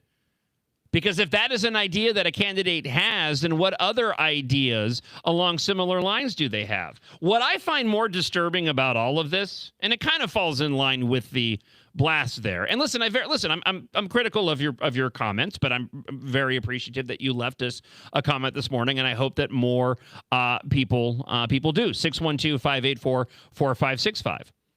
Now, you're right. It is a proposal. Most likely not going to happen. Not going to happen at the state level because a governor can't go and doesn't have any say over an individual's immigration status. But what I find more disturbing isn't so much the idea. Okay? It's a bad idea, but every candidate, every individual is entitled to their opinion and their ideas. No, what I find more disturbing is that I think that Mike Lindell made the comment without thinking of the political repercussions of it. Mike Lindell was asked a few weeks ago on another podcast. He was asked a few weeks ago about healthcare, how to lower the healthcare costs for Minnesotans. And his answer was essentially, I'm friends with President Donald Trump. I mean, he straight up said he didn't. I appreciated the honesty. He straight up said he didn't have a plan, but that he was going to go and look into it. And I feel like what's happened here is that he presented this idea as a redirect because of a lack of ideas when it comes to the actual issues that Minnesotans are facing on a daily basis. Again, we're on the wrong track. Fraudsters stole over $9 billion. Taxes on small businesses are more than any other state. 55% of Minnesota students can't do math at a grade level. Minnesota is now below average state economically. Kids in Mississippi can read better than kids in Minnesota. This is all fact-based. All of the evidence is available. All the data points that you need. They cannot be refuted. It's at AmericanExperiment.org. And you have Lamy Klobuchar out there, and she's addressing these issues. She's getting her press talking about what she would do to fight fraud, what she would do to potentially go and lower taxes. And I feel like this was an unforced error on Mike Lindell's part, and that's a part of this whole thing that I find disturbing. Because I think when he said it, he didn't realize this was going to be as controversial as it ended up being, and yet, here we are. All right, let's go back to the blaster line. Again, 612-584-4565. If you want to leave us a comment for the show. Hey, good morning, John, Bruce, and Shakopee. Hey, I just lost a lot of respect for Mike Lindell for doing this, but you got to remember this is self-serving. He makes pillows, and I'm sure he looks for cheap labor, and I'm pretty disappointed in him. Granted, his success is a nice story, but this isn't the right way to go. Have a good day. Thank you, Bruce. It's great to hear from you. I'm glad that you found the show. Also, if you want to email me, john.justice@americanexperiment.org. Hey, John, I've been a big fan of Mike Lindell for a long time. He was one of the very few people that had the courage to stand up for Trump after the 2020 election, or so many Republicans were running scared from him. That said, this is a deal breaker. This proves that he's not capable of effectively running the state. It's just a huge unforced error. Thank you for the comment as well. And again, I want to mention that if, Mike Lindell ends up being the individual who is the nominee for the GOP, I will vote for him. Absolutely. All right, let's go back to the blaster line. A friend of the show, Ron, has a comment. Just in case Mike Lindell is listening to this show, I would like to invite him to drop out of the race, stick to making pillows, and maybe donate a few bucks. I'm not going to... I'll stop it there. Not just pillows, those slippers, too. In the middle of when I was doing notes on that last story, I was actually wearing my slippers. Yeah, they're very, very comfy. I hear the robes are nice, too. The robes are nice. And I put up my pillow underneath my weary head every evening as I get a good night's sleep preparing for this show. along with my mini leaf night gummies, which still get me to bed on time, which I hope will be joining us back on the show here very, very soon. At least that's the plan. All right, coming up, St. Paul Mayor Kahuli Her. Is that how you say? I must have said, again, it's another name that I used to say Kahuli, but then I hear Cooley. I don't know. She's responding to her sexual harassment allegations made by the police chief, Axel Henry. The allegations include unwanted physical contact, sexualized communication, and inappropriate comments. I have some more audio to share from Lou Raguse on Fox 9, who provides us an update on what had actually transpired and further details on what those allegations actually were. So we'll bring you that information coming up in just a moment here on the John Justice Show, presented by American Experiment. I looked it up, and the percentage of children in poverty in Minnesota is about 10%, which is lower than the national average. So how come somewhere around a third, 33%, say, of children in Minnesota are on Medicaid if they aren't poor? Sure. My kids are grown now, but I had 3 kids that I raised. And for us, we could make over $100,000 a year, and still our kids would be on Medicaid, if you can imagine that. That's middle class. That's crazy. And, we also, as a state, I think we should really measure ourselves by how few people have to rely on the government for health care, not how many. Mm-hmm. But if you ask, Governor Walz, he'll say, the more people we feed, the better. The more people on government programs, the better. And that's really how he measures the state. And we really see that in the numbers in Medicaid, which have just exploded. Think about it. Now that school's back in session, how are Minnesota students doing? Not very well. Minnesota ACT scores fell again last year and are the lowest they've been in 10 years. In fact, fewer than half of Minnesota students can either read or do math at grade level. Think about it. We used to brag about our schools. Now we're losing to states like Mississippi. Visit AmericanExperiment.org for more information. Think About It is brought to you by Center of the American Experiment, Minnesota's think tank. We're doing a really big deep dive on Medicaid right now at the center. We're looking at just how the heck this has gotten so out of control in Minnesota. And just like since 2023, okay, we spent $18 billion on Medicaid in the state, okay? Now we are spending $27 billion in this year, okay? And we are spending that on fewer people on Medicaid. So there was 1.4 million people on Medicaid in 2023. Now there is 1.2. So you have to ask yourself, how in the heck can we be spending that much more money on Medicaid? And we're really looking into that because we think a lot of that money is going to people who are dead, people who live in other states, people who are on more than one program. And you are not surprised because you've seen that on so many different programs in the state of Minnesota. But Medicaid is by far the biggest enchilada when it comes to that. Think about it. Now that school's out for the summer, how are Minnesota students doing? Not very well. Minnesota ACT scores fell again last year and are the lowest they've been in 10 years.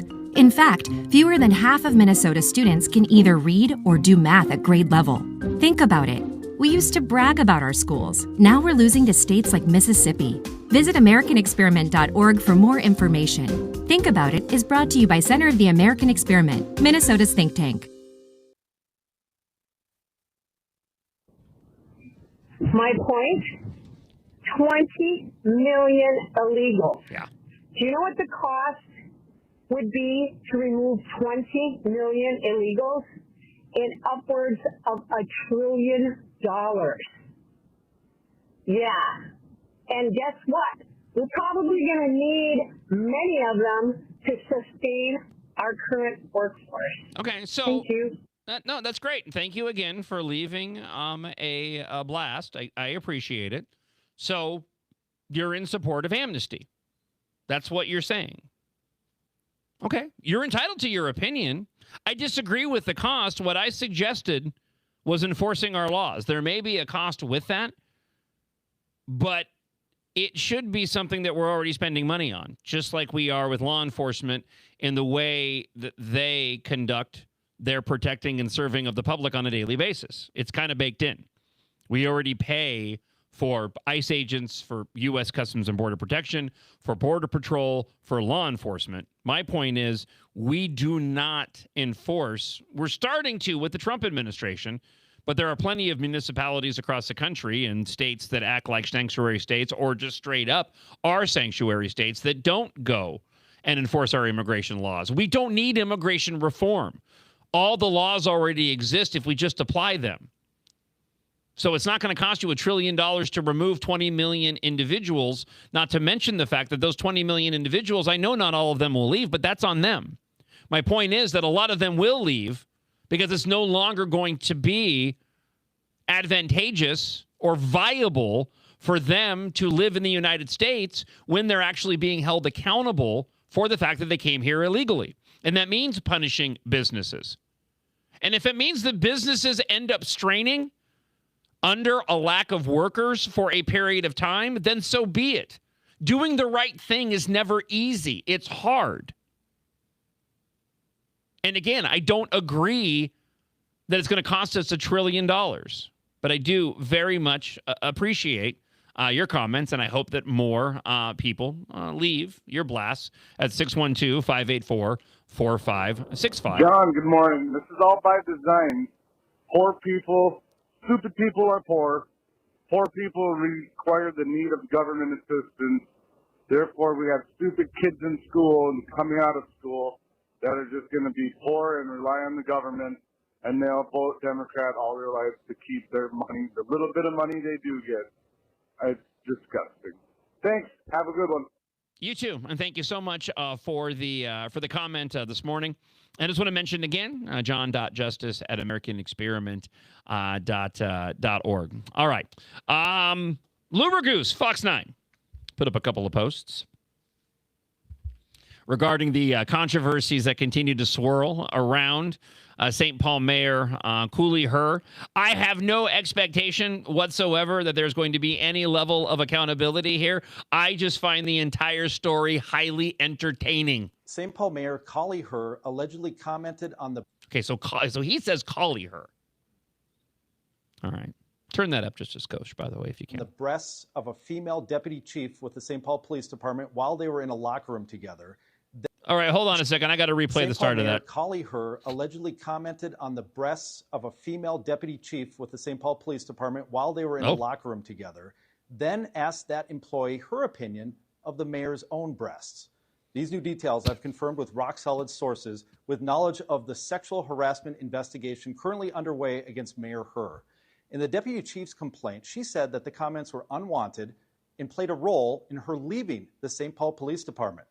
The investigation was initiated by a complaint by St. Paul Police Chief Axel Henry, who says he himself was a victim of sexual harassment by Mayor Herr after he learned of other officers who say they were targeted as well.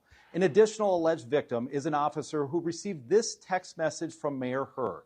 It says, "Happy Wiener Wednesday. Wish I was having hot dog emoji with all on 6 today." Then there's a meme that says, "When she wraps you up in a blanket after a good wienering." Wienering is slang for sex. Do you think Lou Ragoose expected that this was what he was going to have to report on?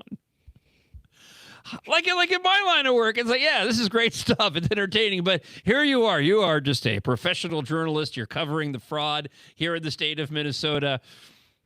Yet you find yourself shooting clips for X talking about getting a good wienering. I just imagine Lou Ragoose. It's not a dig on him as well. I find it comical. Sitting back in his head just going, I went to journalism school for this. Wiener Wednesdays. It needs to become a thing. We have Taco Tuesdays. We need to have Wiener Wednesdays. I'm just saying. I had a hot dog yesterday. Did you really? I did. Was it in honor of what you were inspired by Wiener Wednesday? I was. I was like, you know what? It's Wiener Wednesday. Okay. What kind of dog did you have? Do you know? Do you remember? No, I was at the Twins game. Oh, okay. Oh. Look at you, fancy schmancy. Did you get anything on that? Ketchup and mustard. Just ketchup and you did both. Both. You didn't? Okay, wow. You went all in. All American dog. No beans, huh? No. Oh, a friend of the show on the road. Be very upset at that. Yep. It was a hot dog with it's like a hot dog with no beans, he wrote. And on the unredacted photo, which I have personally seen, Mayor Herr photoshopped the face of the officer she sent this to onto the meme. Additional context is that they would often have hot dogs for lunch on Wednesdays and call it Wiener Wednesday. I've left several messages with the mayor and her spokesperson for comment on these latest details that I've confirmed, but they have not responded. If they do, I will add their response in the comments. I've also confirmed that the sexual harassment investigation being done by an outside firm was supposed to be finished by the end of July. This story is developing, so be sure to check back right here for more. I'm Lou Raguse. Follow for more news. And I think I falsely put him with Fox 9. I think he was with KARE 11, so my bad. My apologies, Lou.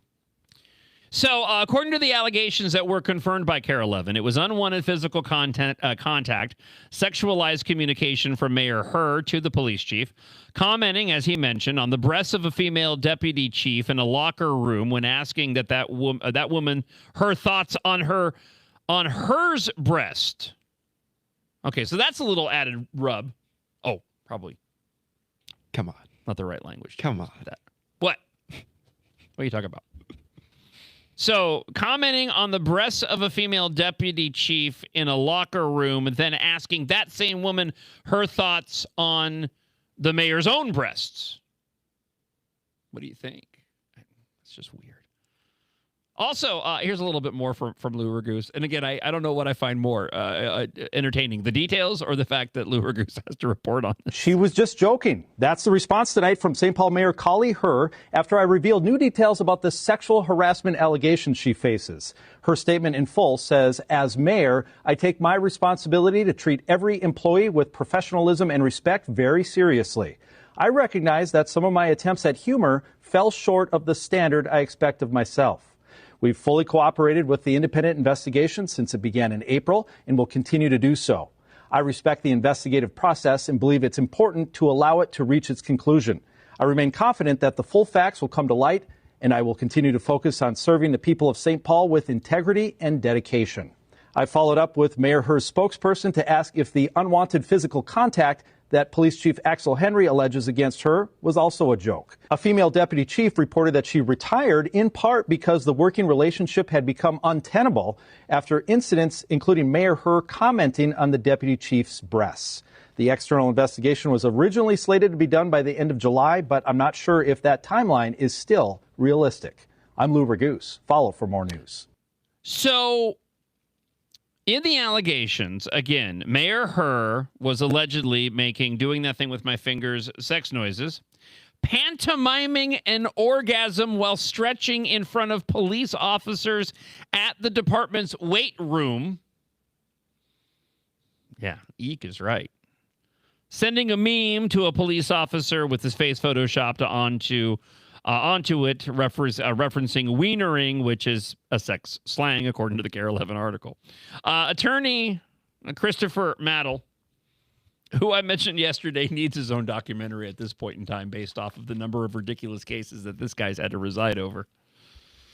I know who I'm calling if I'm in legal trouble. Well, it would be lawyer extraordinaire first, of course, and then Chris Mattel second, depending on what crime I'm being accused of.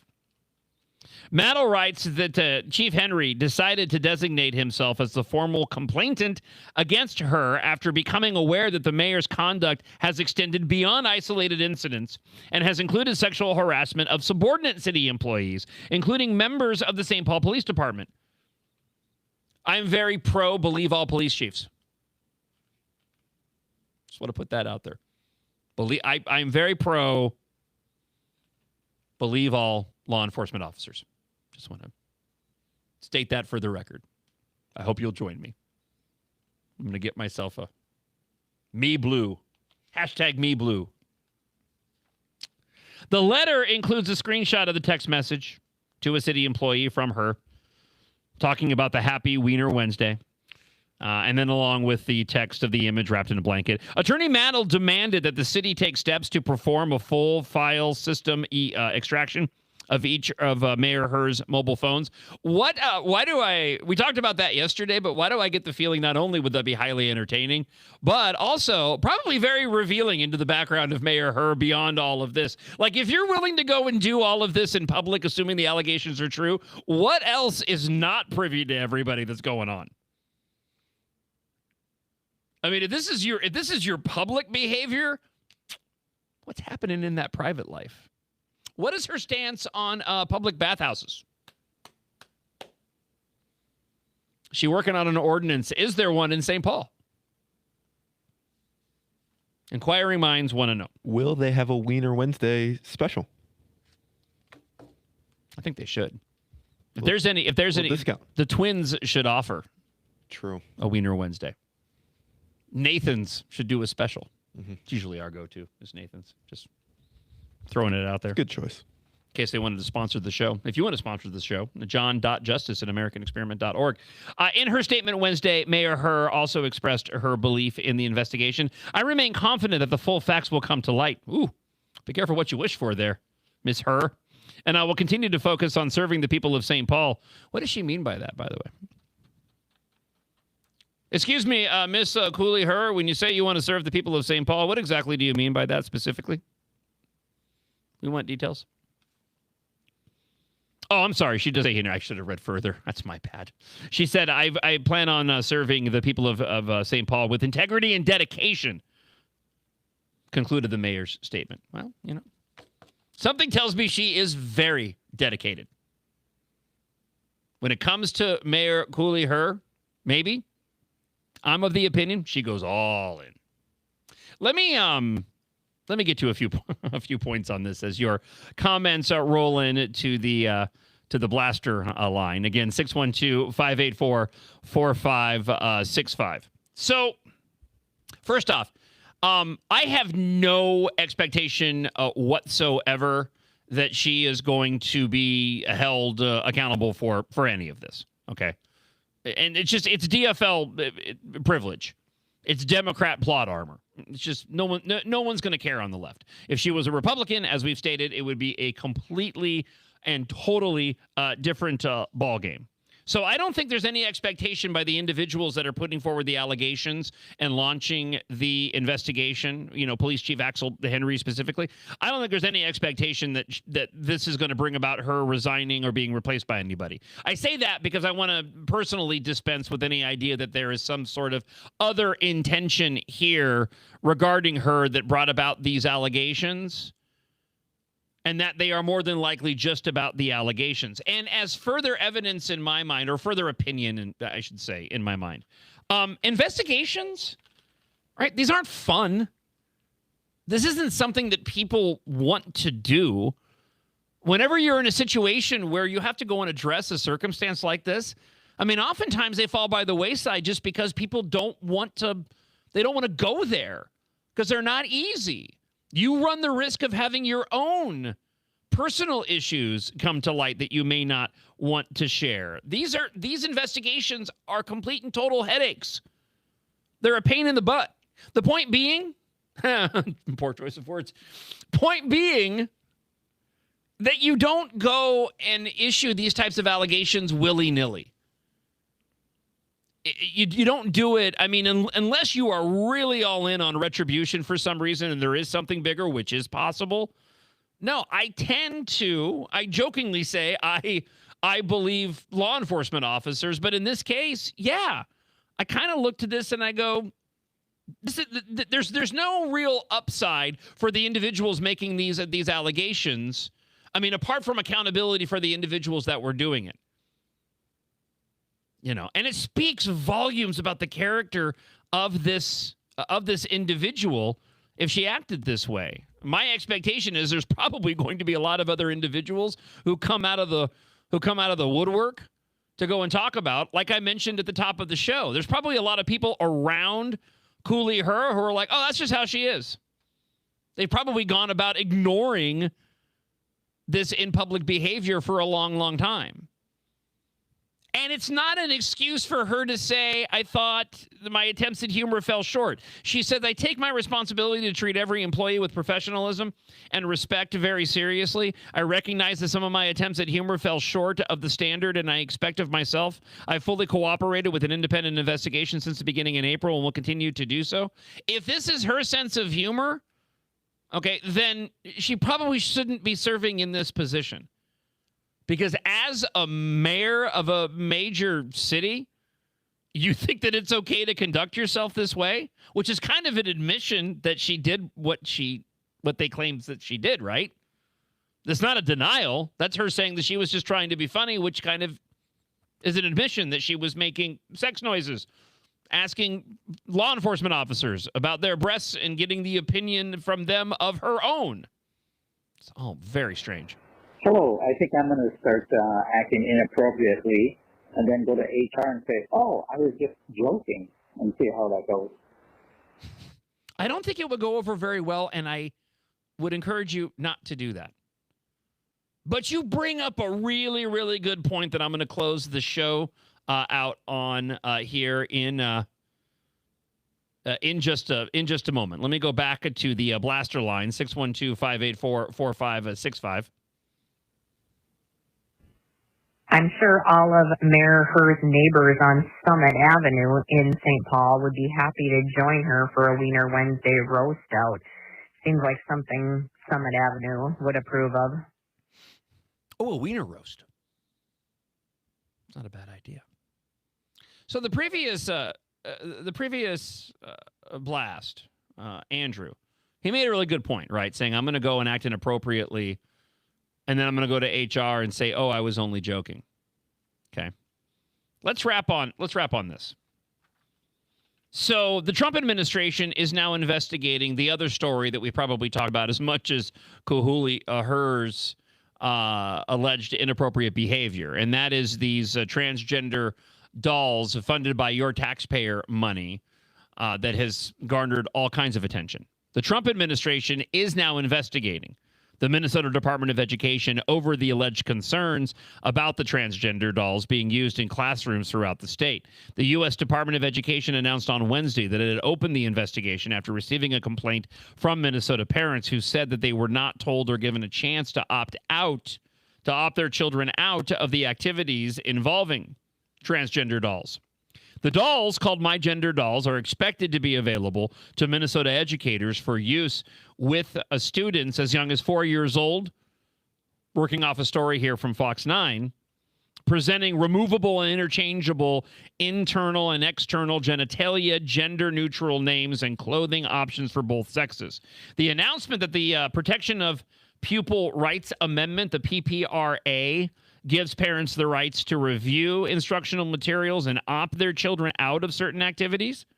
The investigation comes as part of a broader push by the Trump administration to enforce parental rights laws in schools across the country, the announcement says. Now, throughout this week, the announcement says the department plans to announce additional enforcement measures to ensure parents remain central in decisions about their children's education. The United States Supreme Court on Tuesday upheld state laws banning transgender athletes from female sports teams. Minnesota Governor Tim Walz, appearing at an event to unveil the Office of Public Service, says that nothing will change in Minnesota with the laws up to individual states. Now, U.S. Secretary of Education Linda McMahon, in a statement, said no 4-year-old should be exposed to such material, especially without a parent's knowledge or consent. The Department of Education will enforce the law to its fullest extent, putting parents and families firmly in the driver's seat of their child's education. The Minnesota Department of Education has since clarified that it has no plans to mandate the dolls to school districts in 2026. But make no mistake, I mean, this is a slippery slope that'll end up with these items inside of children's classrooms. The point is this, though, with all of this, is that this type of propaganda, this type of dangerous material is already available and up on the walls in too many of our public schools. And this is the point that I wanted to make based off of Andrew's blast as we get ready to wrap up the show today. There's a double standard that takes place here. Because he's right. He makes a joke that he's going to go and act inappropriately like the allegations of the St. Paul mayor and then go to HR and say, oh, hey, I was just joking. But the double standard is if you're a politician and you're on the left, you're not going to be held accountable for this. There won't be enough public pressure for you to be removed from office. Wherein if you actually go and do what Andrew said, yeah, you're probably going to be fired.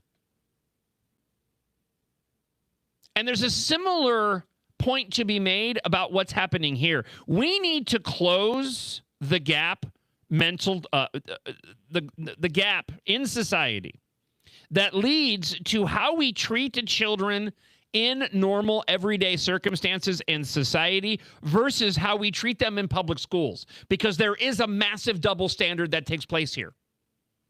I made the example before and I want to make it again, and I'll use another one too. If you have these gender dolls, and let's just say you're an adult, let's say it's me. I have these gender dolls, cartoon characters showing body parts, genitalia, that can be swapped out. And I'm on the street and I see a 4-year-old and I hand that material to a 4-year-old, I'm going to get locked up, and I should get locked up. But somehow, because it's taking place in a public institution and taxpayer dollars paid for it, and it's a part of public education, it's suddenly now societally acceptable.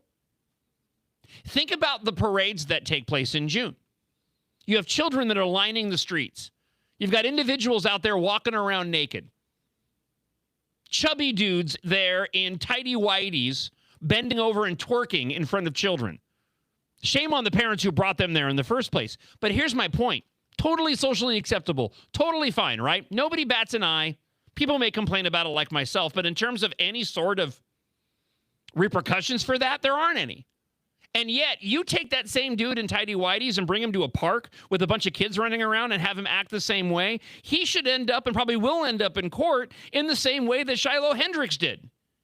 So we need to start removing this mentality that separates these two different areas of society out, where apparently in one area, adults are able and are given credence to go and act like a bunch of pedophiles and give our children completely and wholly inappropriate sexual material, where in regular life, if you went and did that, they would throw you behind bars. That's where the focus needs to be, is stripping away that mentality and saying, no, the societal norm is the standard. What you're doing via taxpayer dollars under the guise of government is absolutely wrong, and it's abuse of children, just like it would be for somebody in the real world. Thank you so much for spending time on the show this morning. If you missed any portion of today's show, the podcast will be available shortly on all major podcast platforms. Also, on the MixLR app, the podcast will be available there as well. If you want to watch the show, and you didn't have a chance to watch all of it, you can catch the replay. Those videos will be up on Facebook and on YouTube under both Center of the American Experiment and my personal YouTube and Facebook pages as well, John J.O.N. Justice. Tomorrow is a Freedom Friday. In studio, we got a full house, and I'm so excited for our first official Freedom Friday. Producer Isaac will, of course, be here. We'll have Katherine Johnson and Grace Keating and A.K. Kamara and Representative Max Reimer all sitting comfortably on the couches and the chairs of the American Experiment Studios. Have yourself a fantastic rest of your Thursday, and I will talk to you guys tomorrow morning starting at 6 a.m. And remember, there is a replay of today's show that'll begin sometime between 4:30 and 5 o'clock if you're listening on the stream at americanexperiment.org or on the MixLR app or wherever you're enjoying it, including the @MN Think Tank X page where you can watch as well. Thank you so much for spending time with us today. God bless, and I'll talk to you guys tomorrow. Now we'll go out on a little Zima Fizz.